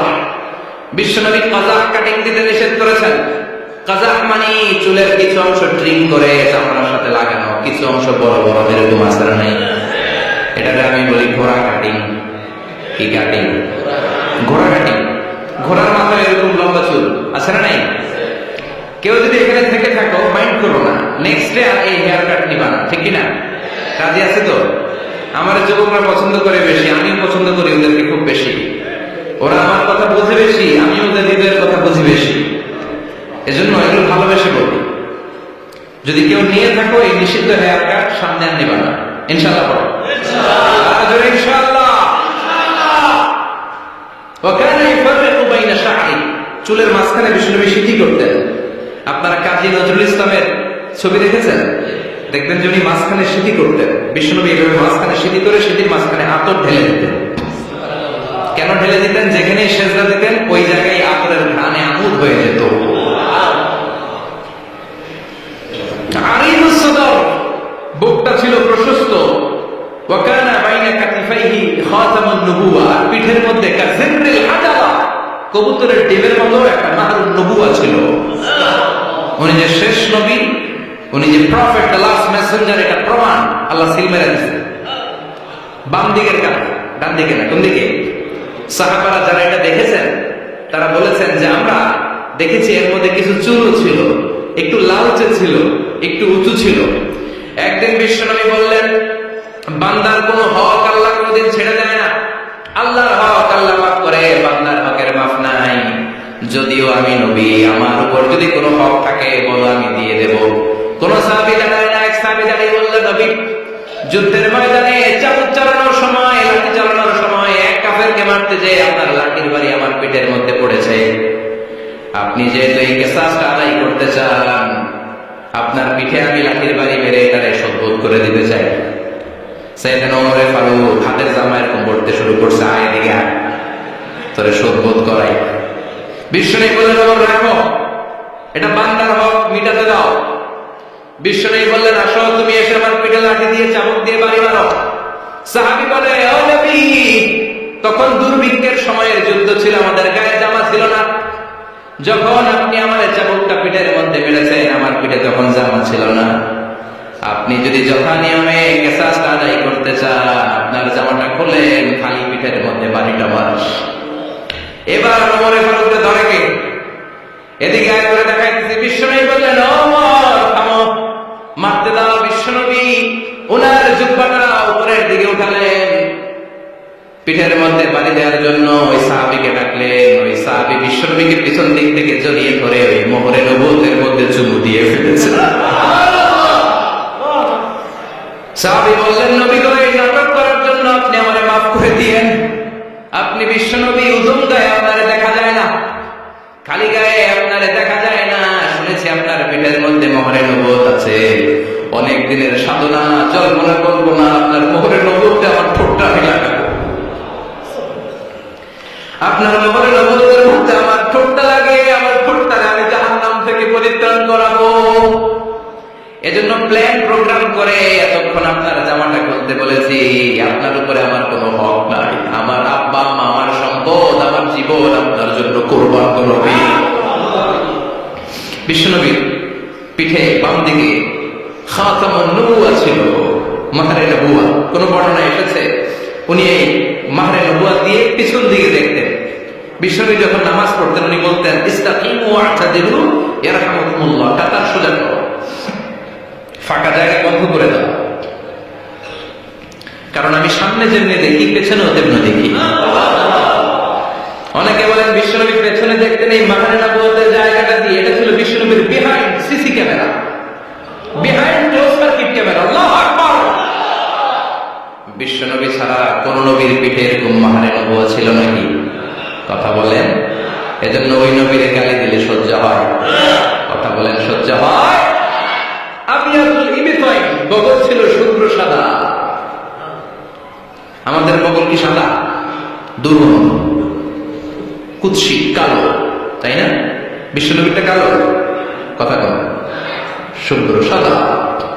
আমরা দোয়া করি এভাবে। বিশ্বনবী মাঝে মাঝে দোয়া করতে করতে বৃষ্টির জন্য যখন দোয়া চাইতেন, আরাফার ময়দানে যখন দোয়া চাইতেন, দোয়া করতে করতে হাতটারে উপরের দিকে করতেন। সবাই এরকম হাত তোলেন, সবাই হাত তোলেন। বিশ্বনবী মাঝে মাঝে আবেগের চোটে এইখান থেকে হাতটা এই জায়গায় নিয়ে যেতে। সুবহানাল্লাহ। বিশ্বনবী যখন হাত আবেগের চোটে উপরের দিকে উঠাতেন, বিশ্বনবীর বগল দেখা যেত। সাহাবারা বলতেন হাত্তা ইয়ারা বায়াদু ইবিতাইহি, এই সুযোগে আমরা দেখতাম ওনার বগলটা ধবধবে সাদা, কোনো দাগ ছিল না। মুস্তাওয়াল জাবিন, প্রশস্ত ললাট ছিল। আসাম্মুল আনফ, খাড়া নাক ছিল। বিষ্ণুবীর নাক কিন্তু বোচা ছিল না। এরকম চারটা নাকরে আপনারা কোম্পানিগঞ্জে কি বলেন? সাকমা কি না? হ্যাঁ, বুসা, নাক বুসা বা বোচা। বিষ্ণুবীর নাক এই চাকমা স্টাইলে নাক ছিল না, খাড়া ছিল, খাড়া নাক ছিল। সুবহানাল্লাহ। মুফাল্লিজুল আসনান, দাঁতগুলো ছিল পরিপাটি। বিশ্বনবীর দাঁতের দিকে তাকালে, বিশ্বনবীর হাসির দিকে তাকালে মনে হতো হাসিতে যেন মুক্তা ঝরে। বিশ্বনবী দেখতে কেমন ছিল আন্দাজ পাচ্ছেন না মোটামুটি? এই চমৎকার দেহটা নিয়ে যখন আয়নার সামনে দাঁড়াতেন, বিশ্বনবী জোস জোস পোজ দিতেন না। এখনকার ছেলেপেলেরা বলে আয়নার সামনে দাঁড়াইয়া দেই জোস জোস পোজ, আচ্ছা না নাই? বিশ্বনবী জোস জোস পোজ দিতেন না। বিশ্বনবী আয়নার সামনে দাঁড়িয়ে বলতেন আল্লাহুম্মা হাসানতা খালকি ফাহসিন খুলুকি, ও আল্লাহ আমার চেহারাটা যেমনি আপনি সুন্দর বানিয়েছেন আমার হৃদয়টাকেও সুন্দর করে দেন। What attitude, what an attitude! কি অ্যাটিটিউড ছিল না? আমরা আয়নার সামনে সেজে পড়ে দাঁড়ালে চুলকে সাইজ করি, পান করি, স্টাইল করে ডিজাইন করি। বিশ্বনবী সুন্দর চেহারাটা নিয়ে যখন আয়নার সামনে দাঁড়াতেন বলতেন আল্লাহ আমার চেহারাটা যেমনি সাদা হৃদয়টাও সাদা করে দেন। কিছু মানুষ আছে চেহারা সাদা হৃদয় কালো, আছে না নাই? কিছু মানুষ আছে চেহারাটা কুচকুচে কালো অন্তরটা সাদা, এমন মানুষও আছে না নাই? বিশ্বনবীর ভেতর সাদা বাহিরও সাদা। সুবহানাল্লাহ। আরে সুন্দর সাদা দেহ নিয়ে আয়নায় দাঁড়িয়ে করতেন আল্লাহ চেহারা যেমনি সুন্দর চরিত্রটাও সুন্দর করে দেয়। এজন্য আয়নার সামনে দাঁড়িয়ে এই দোয়ার দরকার আছে না নাই? পড়তে রাজি আছেন? মনে থাকবে না মাহফিল শেষ ভুলে যাবেন? মনে থাকবে? আয়নার সামনে আপনি যখন দাঁড়াবেন, আপনার স্ত্রী যখন দাঁড়াবে, আপনার বাচ্চারা যখন দাঁড়াবে, বলে দিবেন বাবা আয়নার সামনে দাঁড়ানোর দোয়া পড়ো। কত সাধারণ দোয়া! পড়েন আওয়াজ করে আমার সাথে, আল্লাহুম্মা হাসানতা খালকি ফাহসিন খুলুকি, আল্লাহুম্মা হাসানতা খালকি ফাহসিন খুলুকি। এর মানে আল্লাহ আমার চেহারাটা করে যে সুন্দর, আমার আচরণ আমার চরিত্রটাও সুন্দর করে দাও। চিৎকার করে পড়েন আমিন। তাহলে বিশ্বনবীর ব্যাপারে তিনটা কথা আমরা শুনবো বলেছিলাম, প্রথমটা শুনে ফেলেছি। মানে উনি দেখতে কেমন ছিল, উনি দেখতে কেমন ছিল এর মধ্যে আমাদের আমলের কিছু নাই, শুধু বর্ণনা করা আর শোনা আর বিশ্বনবীকে ভালোবাসা, ঠিক কিনা? কারণ ওনার না খারাপ, আমার তো খারাপ না হইতে পারে। শাপলা হইতে পারি, কারণ এটা আল্লাহর দেয়া পরীক্ষা, ঠিক কিনা? দ্বিতীয় পয়েন্ট থেকে আমাদের আমল শুরু। দ্বিতীয় পয়েন্ট ছিল বিশ্বনবীর আচরণগত বৈশিষ্ট্য। আমার নবীর বিহেভিয়ার কেমন ছিল, কন্ডাক্ট সিস্টেম কেমন ছিল, ম্যানার কেমন ছিল, মানুষের সাথে কমিউনিকেশনটা কেমন ছিল, ব্যবহারিক জীবনটা কেমন ছিল, এগুলো আমল করার দরকার আছে না? নাই? কষ্ট হচ্ছে? কষ্ট হচ্ছে? মনোযোগ আছে তো? মনোযোগ আছে না গেছে? আমরা এবার শুনবো বিশ্বনবীর আচরণ কেমন ছিল। বিশ্বনবী যখন রাস্তা দিয়ে হাঁটতেন, ইয়ামশি হাওনান, বিনয়ের সাথে হাঁটতেন। ইয়ামশি হাওনান, রহমানের বান্দারাও বিনয়ের সাথে রাস্তা দিয়ে হাঁটে, ঠিক কিনা? ওয়াইবাদুর রহমানিল্লাযীনা ইয়ামশুনা আলাল আরদি হাওনান ওয়া ইযা খাতাবাহুমুল জাহিলুনা ক্বালু সালামা। রহমানের বান্দারা যখন রাস্তা দিয়ে হাঁটে, বিনয়ের সাথে হাঁটে, তারা অহংকার প্রদর্শন করে না, মানুষের সাথে বিনয়ের সাথে রাস্তা দিয়ে হাঁটে। এজন্য রাস্তা দিয়ে যখন হাঁটবো বিনয়ের সাথে হাঁটবো। রাজি আছেন তো? নাকি অহংকার প্রদর্শন করে হাঁটবেন? বিশেষ করে যুবকেরা, ৩-৪ জন যুবক একসাথে হলে রাস্তায় ওদের আর কারো হুঁশ জ্ঞান থাকে না, পুরো দুনিয়াটাই মনে হয় দুনিয়াটাই আমার, আছে না নাই? না, মুরব্বীকেও সম্মান করবা, মহিলাদেরকে সম্মান করবা, তোমার জায়গায় তুমি হাঁটবা, ভদ্রভাবে হাঁটবা, ভদ্রভাবে হাঁটার দরকার আছে না নাই? উনি মুরব্বী, একদিন উনিও তোমার মতো যুবক ছিল, ঠিক কিনা? এই যে আমার কালো দাড়ি, আজীবন কালো থাকবে? কথা বলেন। উনার সাদা দাড়ি, ছোটবেলায় মনে সাদা দাড়ি নিয়ে আসছিল না? হ্যাঁ, উনিও একদিন তাকেরা যুবক ছিল, উনিও কোম্পানিগঞ্জ বাজারে দাঁড়ালে লোকজন তাকিয়ে থাকতো, ঠিক কিনা? তার মানে রং ধরা যৌবন জং ধরে শেষ। যৌবন সবসময় থাকে না, সার্টেন একটা পিরিয়ডের জন্য আল্লাহ দিয়েছে। এজন্য যুবক ভাইরা, তোমাদের রক্ত গরম, তোমাদেরকে বিনয়ী হতে হবে বেশি, ঠিক কিনা? রাজি আছে তো সবাই? বিশ্বনবী বিনয়ের সাথে হাঁটতেন। ওয়াকানা ইয়াতাবাসসাম, সবসময় মুচকি হাসতেন। কি করতেন? মুচকি হাসেন তো আপনারা? হাসেন না? মুচকি হাসবেন, কারণ মুচকি হাসতে পয়সা লাগে না। লাগে? মুচকি হাসি দেন তো একটা। এই যে সবার এখন মুচকি হাসি, পয়সা লাগছে? কথা কম। তাবাসসুমুকা ফি ওয়াজহি আখিকা সাদাকা, you smile to your brother, it's a charity. তুমি তোমার ভাইয়ের দিকে তাকিয়ে যে মুচকি হাসবে, এত সদকা দেওয়ার সওয়াব হয়ে যাবে। বিশ্বনবী সব সময় মুচকি হাসতেন। হাসি 3 ধরনের। তাবাসসুম, দেখে, কাহকাহা। কাহকাহা মানে অট্ট হাসি, আলিফ লামের দত্তরা যেমন হাসি দেয়, ওই হাসি। এটা নামাজের মধ্যে কেউ দিলে নামাজও শেষ, ওযু শেষ। আর দেখে, হালকা আওয়াজে হাসি, সামান্য দাঁত দেখা যায় মাঝে মাঝে। বিশ্বনবী মজা করে এরকম হাসি দিতেন, কিন্তু সব সময় বিশ্বনবীর ঠোঁটের মধ্যে মুচকি হাসি লেগেই থাকতো। তাহলে আমরা বিনয়ের সাথে হাঁটবো, নাম্বার 1। নাম্বার 2, সবসময় মুচকি হাসবো। রাজি আছেন? ঘরে যেই স্ত্রীকে একটা মুচকি হাসি দিবেন, আজকে রাতেই দিবেন, যেই একটা মুচকি হাসি। রাজি আছেন? হ্যাঁ, ভালোবাসা বাড়াই দিবে কে? কথা কেন? ভালোবাসার কথা আসলে আওয়াজ কমে যায়। ভালোবাসার কথা কোরআনে আছে না নাই? আল্লাহু আকবার। আল্লাহ দাম্পত্য জীবনের ভালোবাসা তুমি বাড়িয়ে দাও। ইযা ইলতাফাতা ইলতাফাতা জামিআন। এই দুইজন ওঠা বসা করতেছে কেন? ওঠা বসা করা যাবে না, বসেন। আর অল্প কয়েক মিনিট কথা বলবো। এখানে তো অনেক বিশৃঙ্খল, আমি তো বলতেছি না কিছু, অনেক বিশৃঙ্খল হয়ে গেছে ব্যাপারটা। ওঠা বসা করা যাবে না, বসেন। 2-4 মিনিট কথা বলে আমরা একসাথে বিদায় নেব। কারণ এই মাহফিলগুলোর একটা সৌন্দর্য আছে, আপনি ওঠা বসা করলে সৌন্দর্যটা নষ্ট হয়।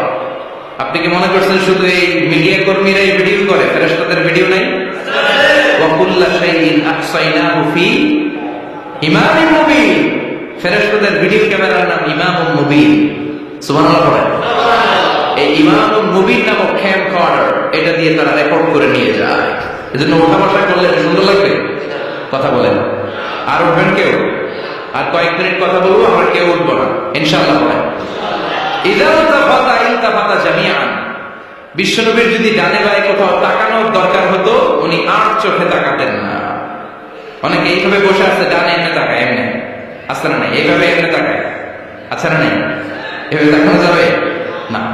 বিশ্বনবী ডানে তাকানোর দরকার হলে ইলতাফাতা জামিআন, অ্যাবাউট টার্ন, ঘুরে যেত, ঘুরে যেতে থাকে। আবার বাঁয়ে তাকানোর দরকার শরীরটা নিয়ে ঘুরে যেতেন, এইভাবে তাকাতেন। সুবহানাল্লাহ করবেন না? আর চোখে তাকানো কি ভালো স্বভাব? বিশ্বনবী ইদা ইলতাফাতা ইলতাফাতা জামিআ, যেদিকে তাকাবে সেদিকে ফুললি মনোনিবেশ করতেন, তারপরে তাকাতেন। সুবহানাল্লাহ পড়েন। ওয়া কানা মুস্তাহিয়ান, লাজুক ছিলেন, বেশ লাজুক। এখন সমাজে লাজুকতা নাই, লাজ শরম আমরা হারাতে বসেছি, ঠিক কিনা? বিশ্বনবী আসাদ্দু হায়ান মিনাল আযরা ফি খিতরিহা, যেই মেয়েদের বিয়ে হয় নাই, এমন ভার্জিন নারী, কুমারী নারী যারা পর্দার ভেতরে অনেক লাজুক হয়ে বসে থাকে, বিশ্বনবী পর্দার আড়ালে ওই কুমারী নারীদের চাইতেও বেশি লাজুক ছিলেন। এত লাজুক ছিলেন, এত লাজুক ছিলেন, লজ্জা পেলে চেহারাটা বিশ্বনবী লাল হয়ে যেত।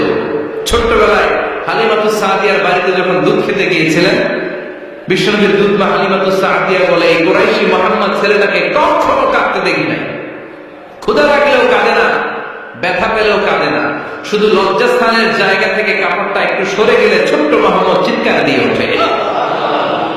কি বুঝে সে?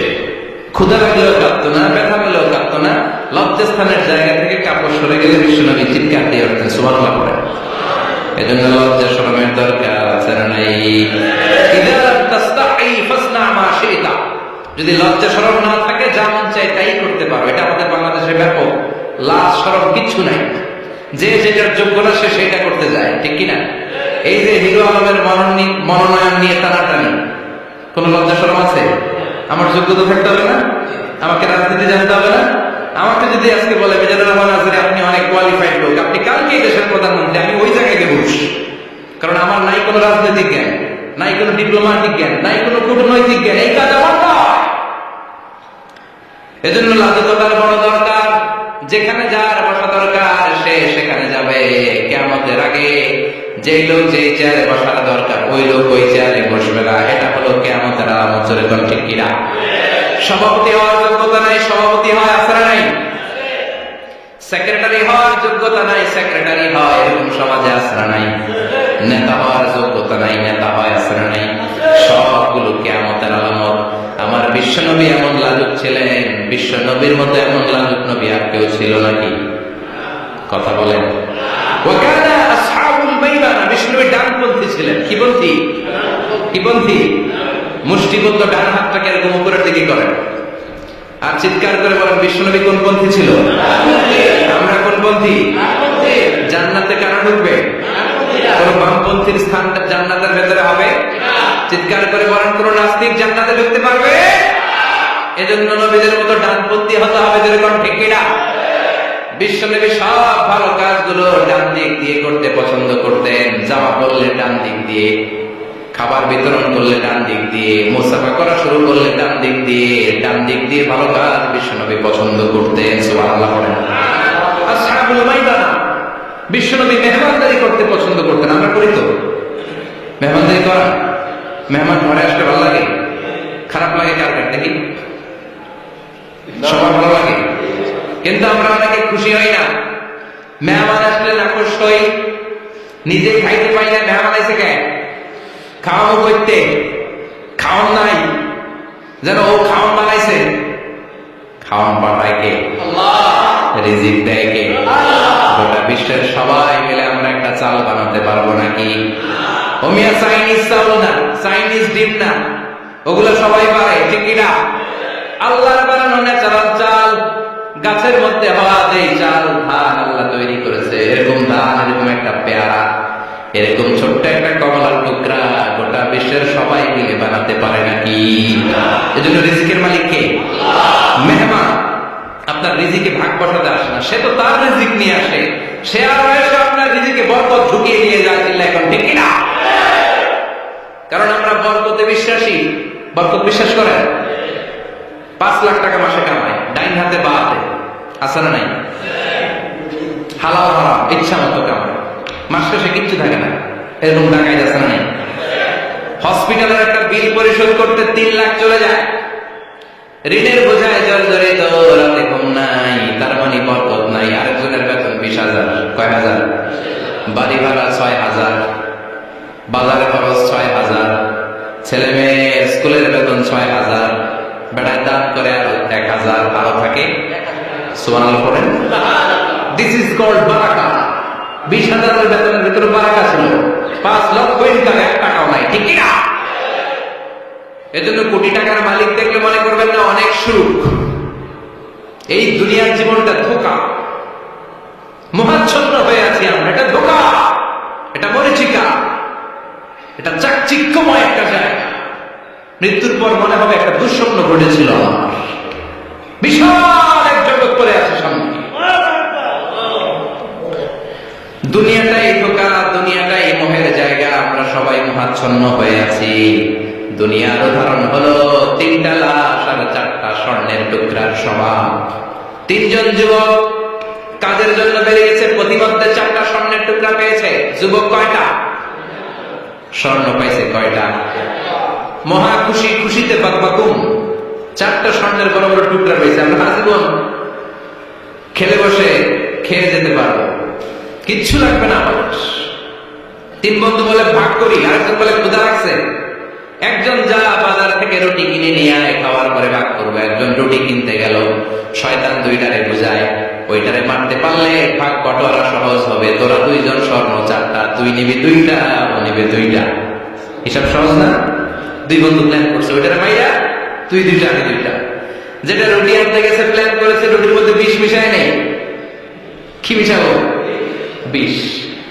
তাহলে বিষ খাওয়া রুটি খেয়ে ওই 2টা সব পাবে, আমি পাবো। ভাগাভাগির কিছু নাই, সব যাবে আমার কাছে। 4টা স্বর্ণের টুকরার মালিক আমি। রুটির মধ্যে বিষ মেখে নিয়ে এসেছে। ওই 2 বন্ধু প্ল্যান অনুযায়ী ওইটার ধরে মেরে ফেলছে।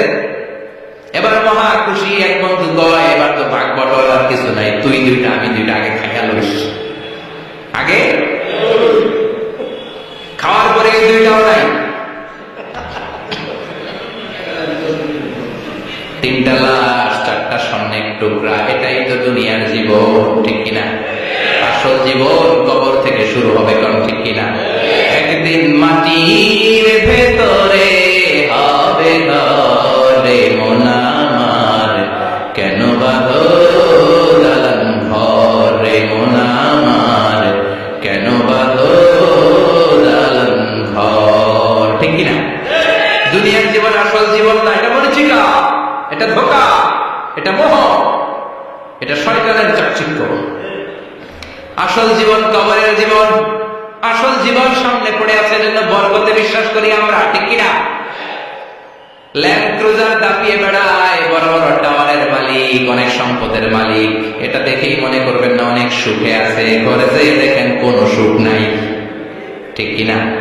সাধারণত টাকা যার বেশি, দুঃখ তার বেশি। টাকা যার কম, সুখ তার বেশি। সুবহানাল্লাহ পড়েন। এজন্য আমার শ্রমিক ভাইয়েরা, আপনাদের এক পা জান্নাতে এমনি ঢুকে আছে। নামাজ পড়বেন, মা বাবার খেদমত করবেন, ইসলামের নিয়মগুলো মানবেন, 2য় পাটাও জান্নাতে ঢুকাই দিবে কে? আল্লাহ। আর যারা কোটি কোটি টাকার পাহাড় বানিয়েছে, ওদের হিসাবের ফিরিস্তি অনেক বড়। বিশাল বাড়ির মালিক, ল্যান্ড ক্রুজার চালায়, সাবরোলেট চালায়, পোরশে, ফারারি, ল্যাম্বরগিনি চালায়, জানা নাই? ঘরে সুখ নাই, রাতে ঘুম নাই, টেনশন আর টেনশন।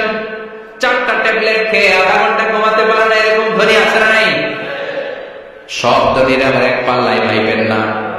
হালাল পন্থায় মাথা গাম পায়ে ফেলে যেই ধনী ব্যবসায়ীরা বড়লোক হয়েছে, ওদের ঘরে ঠিকই শান্তি আছে। তার মানে টাকা যারা বেশি, ওষুধ তার বেশি, কিচ্ছু খেতে পারে না।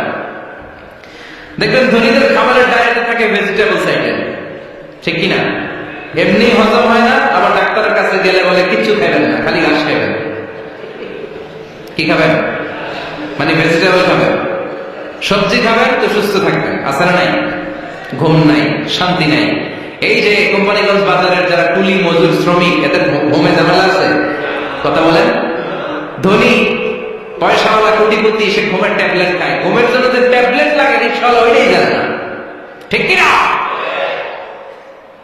1000 কোটি টাকার মালিক হলে বাড়ি কিনা যায়, গাড়ি কিনা যায়, সুখ কিনা যায় না।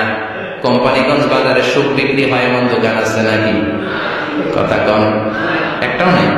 কি করলেন আপনারা? সুখের দোকান দিতে বললেন না? কি আজীব তামাশা। টাকা দিয়ে সুখ কিনা যায় না, গাড়ি কিনা যায়, বাড়ি কিনা যায়, কিন্তু সুখ নো ওয়ে, কেনা যায় না।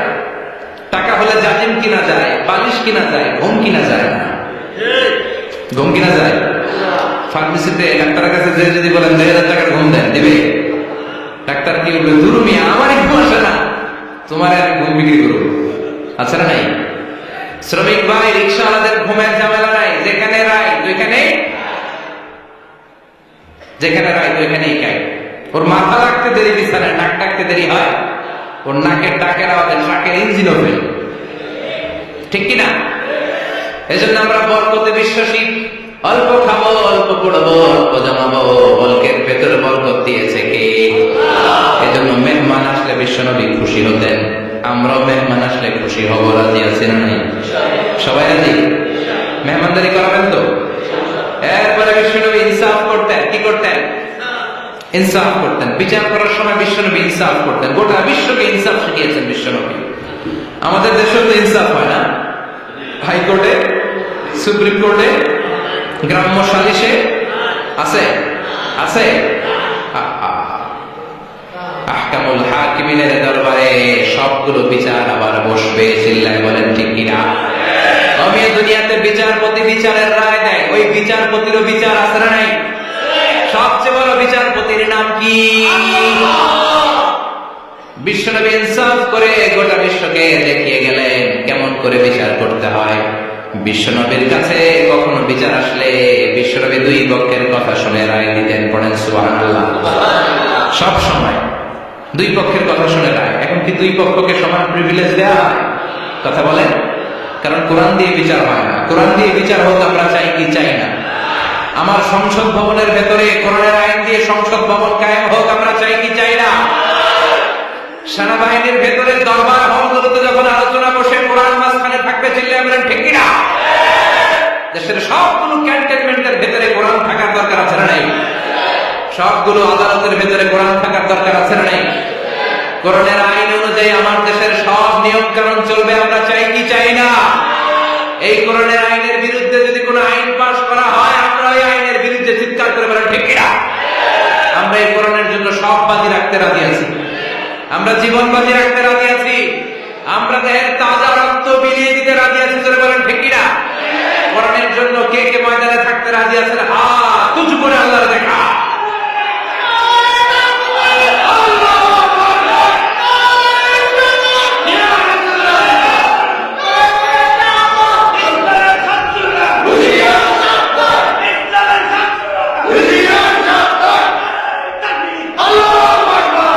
আল্লাহ কোরআনের জন্য যে ভালোবাসাটাকে তুমি কবুল করো। আমরা যেন দেখে যেতে পারি যে এই দেশে কালেমার পতাকা পতপত করে উঠেছে। আমরা যারা ইসলামের পক্ষে, এটাই আমাদের অপরাধ। আমরা ইসলামকে একটা বিজয়ী শক্তি হিসেবে দেখতে চাই। আমরা ইসলামকে পার্লামেন্টের ভেতরে দেখতে চাই। আমরা কালিমার পতাকা পতপত করে উঠছে এটা দেখে যেতে মরতে চাই। চিল্লায় বলেন ঠিক কিনা? বিশ্বনবী ইনসাফ শিখালেন। বিচার আসলে দুই পক্ষের কথা শুনতেন। বিশ্বনবীর স্ত্রী সাউদা এসে বলে, নবী আমি আপনার কুমারী বউ আয়েশার ঘরে তরকারি নিয়ে গিয়েছিলাম, ঝোল নিয়ে গিয়েছিলাম, কোন বর্ণনায় পায়েস নিয়ে গিয়েছিলাম। তরকারি দেওয়ার পরে আপনার স্ত্রী রেগে বলে, তরকারি দিলা কেন? আমি কি তরকারি রাঁধতে পারি না? আনলা কেন? রাগের চোটে তরকারির ঝোল নিয়ে পায়েস নিয়ে আমার গালের মধ্যে মাখিয়ে দিয়েছে আপনারও। আপনি তো শ্রেষ্ঠ বিচারক, নবী বিচার করে দেন। দুই বউয়ের মধ্যে ঝগড়া আছে না নাই? বিশ্বনবী সাউদার কথা শুনলেন, মা আয়েশাকে ডেকে পাঠালেন। মা আয়েশারে বললেন, ও আয়েশা আসলে এমনটা করেছো নাকি? মা আয়েশা বলে, নবী তখন আমার মেজাজটা বড্ড গরম ছিল, রাগের মাথায় ঝোল নিয়ে আমি সাউদার মুখে লাগিয়ে দিয়েছি, আসলে কাজটা ঠিক হয় নাই, আমারে ক্ষমা করেন। বিশ্বনবী দুইজনের কথা শুনে ঠান্ডা হয়ে বসলেন। সুবহানাল্লাহ। একজনের কথা শুনে রায় দেয় না, ঠিক কিনা? দুইজনের কথা শুনে বিশ্বনবী বললেন, আমার আদালতের রায় হচ্ছে কিসাস, টিট ফর ট্যাট। যেমন করেছো তেমন, ঘুষি মারলে ঘুষি, গুতা মারলে গুতা, ঠেলা মারলে ঠেলা। আচ্ছা না নাই?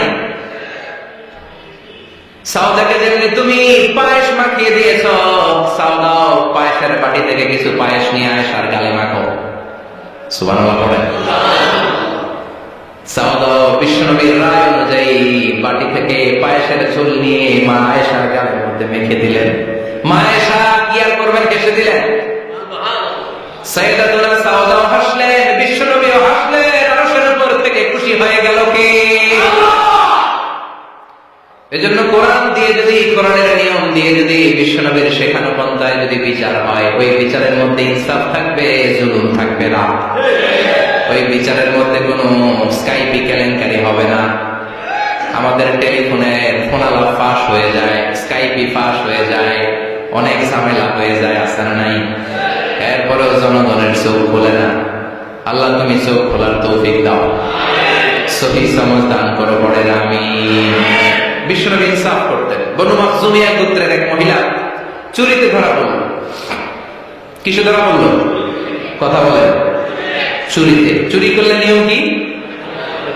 লাউ চুরি করলে, আম চুরি করলে, কলা চুরি করলে হাত কাটা যাবে না, এটা বড় চুরি। সুবহানাল্লাহ। ওমর ফারুক বলেছেন, দুর্ভিক্ষের বছরে কেউ যদি চুরি করে তার হাত কেটে দেওয়া যাবে না, কারণ এটা অভাবের চুরি, এটা স্বভাবের চুরি না। ঠিক কিনা? ঘরে খাবার নাই, পেটে দানা পানি নাই, লাউ চুরি করছে, মুরগি চুরি করছে, এই চোরের হাত কেটে দিও না, কারণ সে ক্ষুধার্ত। পেটে খাবার আছে, গায়ে জামা আছে, সমাজে সম্মান আছে, তারপরে পুরো দেশটা খেয়ে ফেলতে চায়, এরকম ডাকাত আছে না নাই? দেশের টাকা পাচার করে, ব্ল্যাক মানি করে, এরকম ডাকাত আছে না নাই? ঘুষ খেতে খেতে পেটটা এরকম হাতির মতো মোটা করেছে, এরকম ডাকাত আছে না নাই? দেশের সবকিছু লুণ্ঠন করে, এরকম আছে না নাই? এই ডাকাতদের হাত কাটার মধ্য দিয়ে হাত কাটার প্রোগ্রাম শুরু করতে হবে। এরকম একটা ডাকাতের হাত কেটে যদি দেশের গভর্নমেন্ট বাইতুল মুকাররমে জুমার নামাজের সামনে লাইভ সম্প্রচার করে, সারা বাংলাদেশের 18 কোটি মানুষ যদি দেখে, আর কেউ চুরি করবে? চুরি করার আগে 3 বার লাফ দিবে, যেরকম। ঠিক কিনা? বনু মাখজুমিয়া গোত্রের এক নারী চুরিতে ধরা পড়ল। ভেরি প্রেস্টিজিয়াস এন্ড ডিগনিফাইড ফ্যামিলির মেয়ে। এলাকায় সম্ভ্রান্ত কিছু ফ্যামিলি থাকে না, এরকম বড় ফ্যামিলির মেয়ে। সব সাহাবারা বলল, এখন যদি নবী হাত কেটে দেয় মদিনাতে তো পারাপারি হবে। ওসামা বিন যায়েদকে বলল, ওসামা তুমি বিশ্ব নবীর সবচেয়ে প্রিয় পাত্র, হুব্বু রাসূলিল্লাহ, তুমি যাও বিশ্ব নবীরে বলো হাত যেন কেটে না দেয়। ওসামা যে বলে, নবী গো, সব সাহাবারা বলেছে এই মেয়ের হাত কাটলে মদিনায় ঝামেলা পাবে, হাত কেটে দিয়েন না। এই কথা শুনে বিশ্বনবীর চেহারাটারে লাল করে দিল কে? বিশ্বনবী বললেন, ওসামা কোত্থেকে এত বড় স্পর্ধা পেলি রে তুই ওসামা? এই আইনটা তো আমি বানাই নাই, আরশের উপর থেকে এই আইনটা নাযিল করেছে কে? আস-সারিকু ওয়াস-সারিকাতু ফাকতাউ আইদিয়াহুমা জাযাআন বিমা কাসাবা নাকালাম মিনাল্লাহ ওয়াল্লাহু আজিজুন হাকীম। সুবহানাল্লাহ। পড়ে, if anyone steal something very precious from the society, from house, the government should cut down his right hand. দামি কিছু চুরি করলে গভর্নমেন্ট কাটবে, আমরা কাটতে পারবো? এটা সরকারের কাজ, সরকার ডান হাত কেটে দিবে। ওসামা, এটা আল্লাহর আইন। কেমন করে আল্লাহর আইনে তুমি সুপারিশ করতে আসো? কোন বনু মাখজুমিয়া গোত্রের মেয়ে? ওই মেয়ে তো দূরের কথা, আমার কলিজার টুকরা ফাতেমাও যদি চুরি করে, আমি রামদা নিয়ে ফাতেমার ডান হাতটা এক কোপ দিয়ে কেটে দিতে এক মুহূর্ত দেরি করব না রে ওসামা।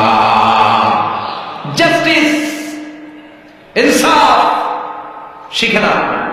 কেমন করে প্রতিষ্ঠা করেছে বিশ্বনবী? চিৎকার করে বলেন ঠিক কিনা? এগুলো হচ্ছে বিশ্বনবীর অভ্যাস, আচরণ। বিশ্বনবী ধীরস্থির ভাবে কথা বলতেন, তাড়াহুড়ো করতেন না। সাহাবারা বলতেন, বিশ্বনবী যখন কথা বলতেন প্রতিটা শব্দ আলাদা করা যেত, প্রতিটা অক্ষর আলাদা করা যেত। আল্লাহু আকবার। আবার জরুরি কোনো কথা যখন বিশ্বনবী বলতেন, ওইটাকে 3 বার বিশ্বনবী রিপিট করতেন। কয়বার? 3 বার। কারণ জরুরি। কারণ কি? যেন না ভুলে যায়, ভুল যেন না হয়, 3 বার বলতেন। বিশ্বনবী একবার তাকওয়া নিয়ে ওয়াজ করতেছিলেন, আর বলছিলেন, তাকওয়া হা হুনা, হা হুনা, হা হুনা। তাকওয়া এইখানে, এইখানে, এইখানে। কয়বার বললেন? কারণ তাকওয়ার ওয়াজ কি কম গুরুত্বপূর্ণ নাকি বেশি গুরুত্বপূর্ণ? তাকওয়া মানে কার ভয়? যাদের হৃদয়ে আছে আল্লাহর ভয় তারা কবু পথ ভুলে যায় না। আল্লাহর প্রেম ছাড়া এই দুনিয়া কারো কাছে কোনো কিছু চায় না, ঠিক না?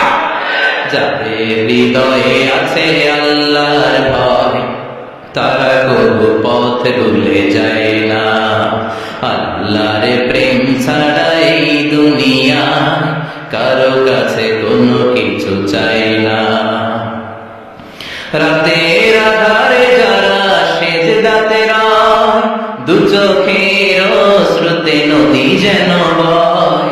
রাতের আধারে যারা সেজদাতে রয় দু চোখের স্রোতে নদী যেন বয়।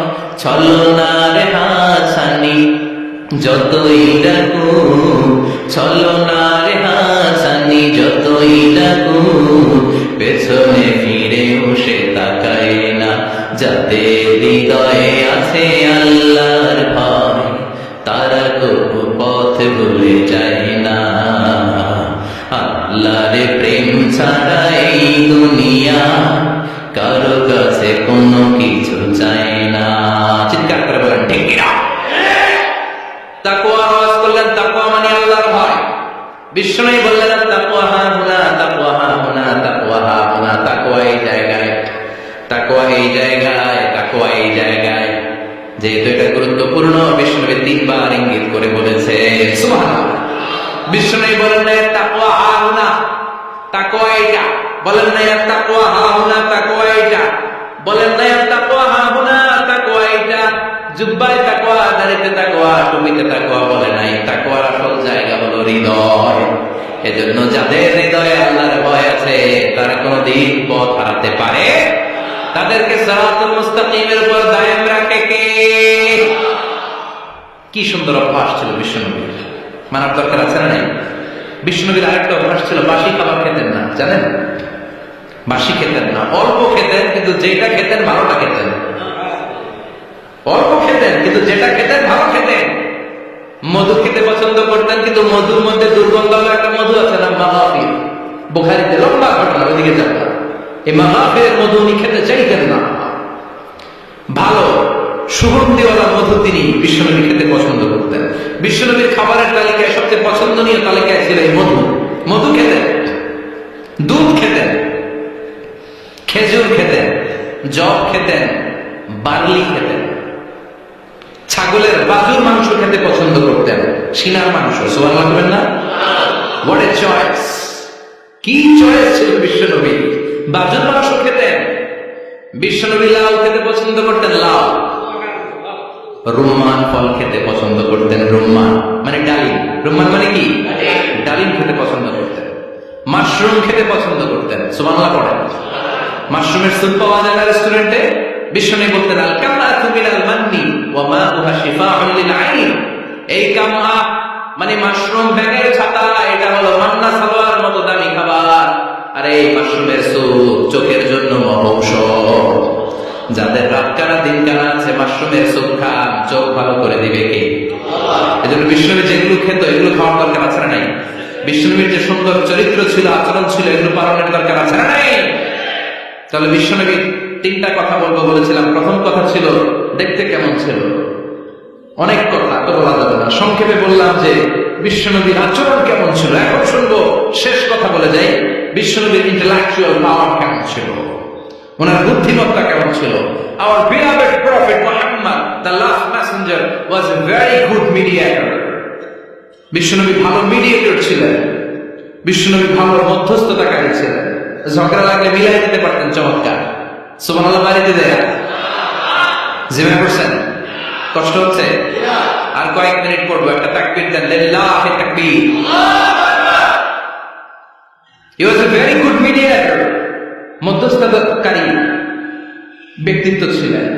স্বামী স্ত্রীর মধ্যে ঝগড়া লাগলে মিলাই দিতেন, বন্ধু বন্ধু ঝগড়া মিলাই দিতেন, সমাজে সমাজে মারামারি মিলাই দিতেন। মক্কা থেকে মদিনায় যখন গেলেন, মদিনায় 120 বছরের একটা যুদ্ধ চলছিল, কেউ যুদ্ধটা থামাতে পারে না। বিশ্বনবী 7 দিনের ব্যবধানে যুদ্ধ থামিয়ে দিলে। Intellectual capacity, very good mediator. এজন্য বিশ্বনবীর উম্মত যারা তাদের অভ্যাস হবে ঝগড়া লাগায় দেওয়া যাবে না, মিলাই দিতে হবে, ঠিক কিনা? আমরা যদি ঝগড়া দেখি দূর থেকে আরো লাগায় দিতে চাই, আছে না নাই? কোম্পানিগঞ্জ বাজারে ঝগড়া লাগুক আরো লাগুক, ধরবি না, থামাবি না, দূর থেকে মজা দেখি, মজাই লাগে, এরকম টাকাইতেছে না নাই? আগুন লাগলে পানি দিয়ে নেবা, অনেকে তেল ঢালে, আছে না নাই? কি করবেন? মিলিয়ে দিবেন। আপনার মর্যাদা বাড়িয়ে দিবে কে? বিশ্বনবী ভেরি গুড মিডিয়েটর ছিলেন। বিশ্বনবী লজিক্যাল এবং রাশনাল ছিলেন, বুদ্ধিমত্তাকে কাজে লাগাতেন। এক সাহাবী এসে বলেন, নবী ইযান লি বিজিনা, আমারে জিনার অনুমতি দেন। কিসের অনুমতি? কার কাছে অনুমতি চাইল? অন্যান্য সাহাবারা এই যুবক ছেলেটাকে ধমকাতে লাগলো, বসো, এই মিয়া বসো, বিশ্বনবীর কাছে কি কথা বলে এগুলা? ওই যুবক বসে রইল, বিশ্বনবী কাজ সারলেন, এরপর বললেন, আইনা শাবাব, ওই যুবকটা কোথায়, এদিকে আসো, কি চাইছো বলো। বিশ্বনবী, আপনি আমাদের জিনা করার অনুমতি দেন। বিশ্বনবী যুবকটারে কাছে ডেকে আনলেন, বললেন, ও যুবক, তোমার ঘরে বোন আছে কিনা? কয় আছে। তোমার বোনের সাথে কোন পুরুষ জিনা করুক, তোমার কেমন লাগবে? সে বলে, আমি এই পুরুষটারে হত্যা করবো। হত্যা করবা? ওকে না। তোমার ঘরে মা আছে কিনা? আছে। তোমার মায়ের সাথে পর পুরুষ জিনা করবে, কেমন লাগবে? আমি সাইজ করবো মরে। তোমার ঘরে স্ত্রী আছে কিনা? আছে। তোমার স্ত্রীর সাথে যদি কেউ জিনা করে কেমন লাগবে? বলে, আমি তারে ছাড়বো না। বিশ্বনবী বললেন, তাহলে যেই মহিলার সাথে তুমি জিনা করবা সেও তো কারো বোন, সেও তো কারো স্ত্রী, সেও তো কারো মা, ঠিক কিনা? সুবহানাল্লাহ, হোয়াট এন ইন্টেলেকচুয়াল ক্যাপাসিটি। যুবক বলে, তাই তো, এইভাবে তো ভাবি নাই। আমি যার সাথে পাপ করবো সেও তো কারো বোন হবে, সেও তো কারো মা হবে, সেও তো কারো স্ত্রী হবে। ও নবী, আপনি আমারে মাফ করে দেন, আমার জন্য দোয়া করে দেন যেন তাকওয়ার উপর জীবন প্রতিষ্ঠা করতে পারি। লজিক্যালি জিনিসকে সলভ করার চেষ্টা করতেন। মুআয ইবনে জাবালকে বিশ্বনবী সাল্লাল্লাহু আলাইহি ওয়াসাল্লাম ইমাম বানিয়ে পাঠালেন। উনি ইমামতি করতে গেলেন এক মসজিদে। মাগরিবের সালাতে উনি লম্বা কেরাত করলেন। এশার নামাজ শুরু করলেন সূরা বাকারা দিয়ে, কোরআনের সবচেয়ে ছোট সূরা। হ্যাঁ, বড়? কত বড়? বিশাল। এখন ওই এলাকার মুসল্লিরা ছিল কৃষক মুসল্লি।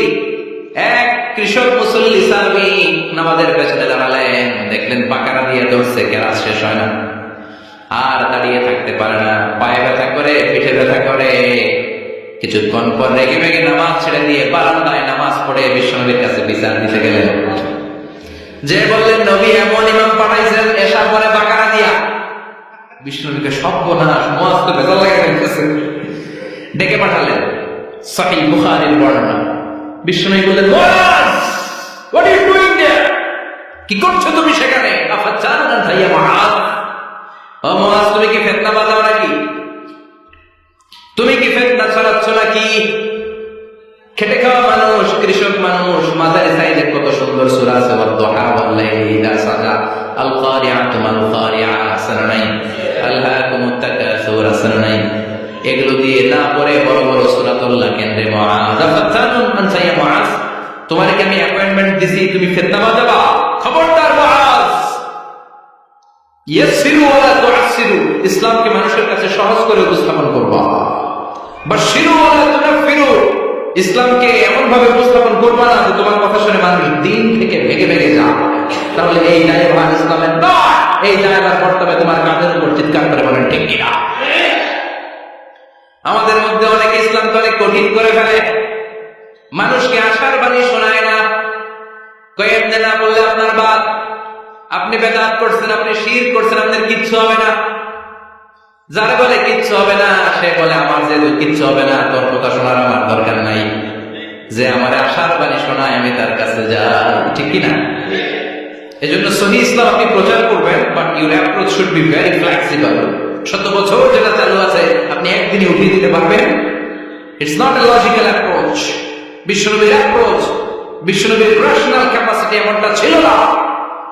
সহজভাবে বুঝাবেন, আদ-দীনু ইউসরুন লা উসরা ফীহি, দিনটা হলো সহজ, দিনের মধ্যে কাঠিন্যতা নাই। সুবহানাল্লাহ। কি ক্যাপাসিটি। আমি যেমনি আপনাদেরকে নিয়ে বসে ওয়াজ করতেছি, বিশ্বনবী ওয়াজ করতেন, তবে সংক্ষিপ্ত ওয়াজ। আমরা আধা ঘন্টা করে যদি রাখতে চাই হুজুর আরো আধা ঘন্টা করেন, তো আরো আধ ঘন্টা করে যদি শেষ করতে চাই হুজুর আর 10 মিনিট করেন। হুজুর ওয়াজ অনেক টেস্ট লাগে, হুজুর নামাজ টেস্ট লাগে না। আচ্ছা না, ওয়াজ ভালো লাগে, নামাজ ভালো লাগে না, কিন্তু বিশ্বনবীর ওয়াজ ছিল সংক্ষিপ্ত। আর বিশ্বনবী বলতেন, one of the minor sign before the day of judgement, your lecture will be longer, your সালাত উইল বি শর্ট। কিয়ামতের আগে তোমাদের লেকচার, ইসলামী লেকচার লম্বা হবে, নামাজ হয়ে যাবে সংক্ষিপ্ত। এই আলামত সমাজে আছে না নাই? বিশ্বনবী সংক্ষিপ্ত কথা বলতেন, আর ওনার বুদ্ধিবৃত্তিক ক্যাপাসিটি কাজে লাগিয়ে তিনি বুঝাতেন। হাত দিয়ে ইঙ্গিত করতেন, আঙ্গুলের বিভিন্ন ব্যবহার সমাজে আছে না নাই? এরকম করলে যারা লাইক বলে না, এরকম করলে বলে ডিসলাইক। আবার ক্রিকেটে এরকম করলে কয় ছক্কা, আবার একটা উড়াইলে কয় তুই যা। একটা মানে কি? আবার বিজয় দেখায় কেমনে? কথা কন ভিক্টরি, আছে না নাই? বিশ্বনবীও এটাকে মডার্ন টিচিং মেথডোলজি বলে। আধুনিক শিক্ষা পদ্ধতিতে এখন দেখবেন যে আগে ব্ল্যাক বোর্ডে লিখতো, এখন হোয়াইট বোর্ডে লিখে মার্কার দিয়ে। আগে বই থেকে বুঝাতো, এখন ভিজুয়ালাইজ করে, ভিডিও দেখিয়ে শেখানো হয়, ঠিক কিনা? বিশ্বনবী এটা করতেন। বিশ্বনবী একবার কিয়ামতের ওয়াজ করছেন, দুইটা আঙ্গুলকে এরকম করে বললেন, আনা বুইসতু আনা ওয়াসসাআতু কাহাতাইন, এই দুইটা আঙ্গুল যেমনি কাছাকাছি, আমি এবং কিয়ামত এরকম কাছাকাছি নাযিল হয়েছি। আমি এবং কিয়ামত এরকম কাছাকাছি। বুইসতু আনা ওয়াসসাআতু কাহাতাইন। আবার বলতেন, আনা ওয়া কাফিলুল ইয়াতীমি কাহাতাইন, আমি এবং ইয়তীমের রক্ষণাবেক্ষণকারী এই দুইজন জান্নাতের এরকম কাছাকাছি থাকবো। কোন সুবহানাল্লাহ। এরকম আঙ্গুল দিয়ে বিশ্বনবী বোঝাতে চাইতেন। আবার মাটির মধ্যে খেজুর গাছের ডালা দিয়ে লম্বা একটা দাগ টানলেন, ডানে বায়ে অনেকগুলো দাগ টানলেন। সাহাবারা বললেন, এটা কি? বিশ্বনবী বললেন, এই যে দাগটা দেখলা, এই দাগটার নাম হলো সিরাতুল মুস্তাকিম। চিল্লায় বলেন, এই দাগটার নাম কি? সিরাতুল মুস্তাকিম। আর ডানে বায়ে ছোট ছোট যে দাগগুলো দিলাম, এগুলো হলো সুবুলুশ শায়তান, শয়তানের রাস্তা। সিরাতুল মুস্তাকিমে উঠলে শয়তানের রাস্তা থেকে অনেক হাতছানি আছে না নাই? ডানে বায়ে তাকানো যাবে না। সিরাতুল মুস্তাকিমে যে তুমি উঠেছো, চলতে থাকবা, চলা শুরু হলো দুনিয়াতে, শেষ হয়ে যাবে জান্নাতে। সুবহানাল্লাহ। বিশ্বনবী মাঝে মাঝে বোঝানোর জন্য প্রশ্ন করতেন, কারণ প্রশ্ন ছুড়ে দিলে মানুষের মধ্যে জানার আগ্রহ বাড়ে না কমে? কথা বলেন। আমি যদি একটা প্রশ্ন করি আর বললাম উত্তর দেন, কেউ পারতেছে না, একটু ঠেকা ঠেকা ভাব, ঠেকে যাচ্ছে, তখন হুট করে উত্তরটা বললে এটা জীবনে বলবেন না, বলবেন? কারণ ওই যে ঠেকছেন, শিখছো কোথায়? ঠেকছি যেটায়, ঠিক কিনা? বিশ্বনবী প্রশ্ন করতেন। বিশ্বনবীর এই প্রশ্নটা বলে শেষ করছি। বিশ্বনবী সাহাবাদের মাঝখানে ওয়াজ করতেছেন আর বলতেছেন, ইন্না মিনাশ শাজারি শাজারা লা ইয়াসকুতু ওয়ারাকুহা মাসালুহু কামাসালিল মুসলিম। বললেন, আমাদের এই ভূখণ্ডে এমন একটা গাছ আছে, যেই গাছের পাতা ঝরে না। এই গাছের দৃষ্টান্ত মুমিনের দৃষ্টান্তের মতো। বলো তো গাছটা কি? কে জানো? কেউ কথা কয় না। কি গাছ? কি গাছ? কেউ কথা কয় না, কেউ বলতে পারে না। কেউ বলে শাজারাতুল বাওয়াদি, ওই ক্যাকটাস গাছ, পাহাড়ি গাছ, ওই গাছ, সেই গাছ, কেউ বলতে পারে না। বিশ্বনবী বললেন, কেউ পড়ো নাই, সঠিকটা শুনে নাও, ইন্নাহা নাখলা, এটা খেজুর গাছ। সুবহানাল্লাহ পড়েন। সাহাবীরা ভাবছিল যে ঘরের পাশে আছে, এটা মনে কয় নাই। সব ঘরের সিপাই আরব দেশে খেজুর গাছ, সাহাবারা ভাবছে এটা তো ঘরের গাছ, এটা মনে হয় জিজ্ঞেস করে না, এজন্য দূরে দূরে চিন্তা করছে। কোন সুবহানাল্লাহ। সব সাহাবীরা বাড়িতে ফিরে গেলেন। ওমরে ফারুক ওনার ছেলে আব্দুল্লাহ ইবনে ওমর, আব্দুল্লাহ বলে, আব্বা, বিষ্ণুনবী যে জিজ্ঞেস করেছিল, বলো তো কোন গাছের পাতা ঝরে না, যে গাছের দৃষ্টান্ত মুমিনের দৃষ্টান্তের মতো, আপনারা কেউ পারেন নাই, আমি কিন্তু জানতাম এটা খেজুর গাছ। ওমরে ফারুক বললেন, বেটা কইলি না কেন? কইতে পারলেন, নবীর সামনে আমার কলিজাটা এত বড় হয়ে যেত। আমার কলিজার টুকরা ছেলে পেড়েছে, কেউ পারে নাই। আব্দুল্লাহ বলে, বাপ চাচা আপনারা কেউ পারেন না, আমি কই কেমনে? শরম লাগছে, শরম। সুবহানাল্লাহ বলবেন না? QA session, questioning answering session করে বিশ্বনবী সাহাবাদেরকে শিখাতে চাইতেন। এজন্য এ নবী আমার নবী, যে নবীর পুরো জীবনের প্রতিটি ইঞ্চি ইঞ্চি জায়গাতে আমাদের জন্য শিক্ষা আছে না নাই? এই শিক্ষাগুলো গ্রহণ করতে রাজি আছেন তো? যা শুনলাম আমল করতে রাজি আছেন তো? বিশ্বনবীর জীবনী গ্রন্থ বেশি বেশি স্টাডি করতে রাজি আছেন? ইনশাআল্লাহ। 2-4 জন কইছে খালি। সবাই রাজি আছেন তো ইনশাআল্লাহ? যাদের ঘরে বিশ্বনবীর কোনো জীবনী নাই, বাংলা অনেক জীবনী গ্রন্থ পাওয়া যায়। কোম্পানিগঞ্জের ইসলামী যে লাইব্রেরিগুলো আছে সেখান থেকে বিশ্বনবীর জীবনী গ্রন্থ কালেক্ট করে পড়বেন। বিশ্বনবীর জীবনী হচ্ছে আমাদের জন্য মডেল, ঠিক কিনা? এবং এই মডেল অনুযায়ী যদি আমাদের জীবনকে আমরা সাজাতে পারি, জান্নাতের দুয়ারগুলো আমাদের জন্য খোলা রাখবে কে? আল্লাহ আমাদের সবাইকে কথাগুলো বোঝার আমল করার তৌফিক দান করুক, আমরা পড়ি আমিন। কেউ উঠবেন না। যতগুলো কথা বলেছি কোরআন সুন্নাহর আলোকে বলেছি, বানিয়ে কিছু বলি নাই। তারপরেও আমার মনের অজান্তে কোনো মিস ইনফরমেশন যদি আমার মুখ ফসকে বেরিয়ে যায়, সেগুলো যেন আল্লাহ তাআলা আপনাদের স্মৃতিকর থেকে মুছে দেয়, আমরা পড়ি আমিন। সত্য, সুন্দর, কল্যাণকর, পাকের পক্ষে যা বললাম তার সবটুকু আল্লাহ তাআলা প্রথমে আমাকে এবং আপনাদের সবাইকে আমাদের তৌফিক দান করে, আমরা পড়ি আমিন। আপনারা সবাই ভালো থাকবেন, সুস্থ থাকবেন, সুন্দর থাকবেন, কোরআনের সাথে থাকবেন। সুবহানাকাল্লাহুম্মা ওয়া বিহামদিকা আশহাদু আল্লা ইলাহা ইল্লা আনতা আস্তাগফিরুকা ওয়া আতুবু ইলাইক।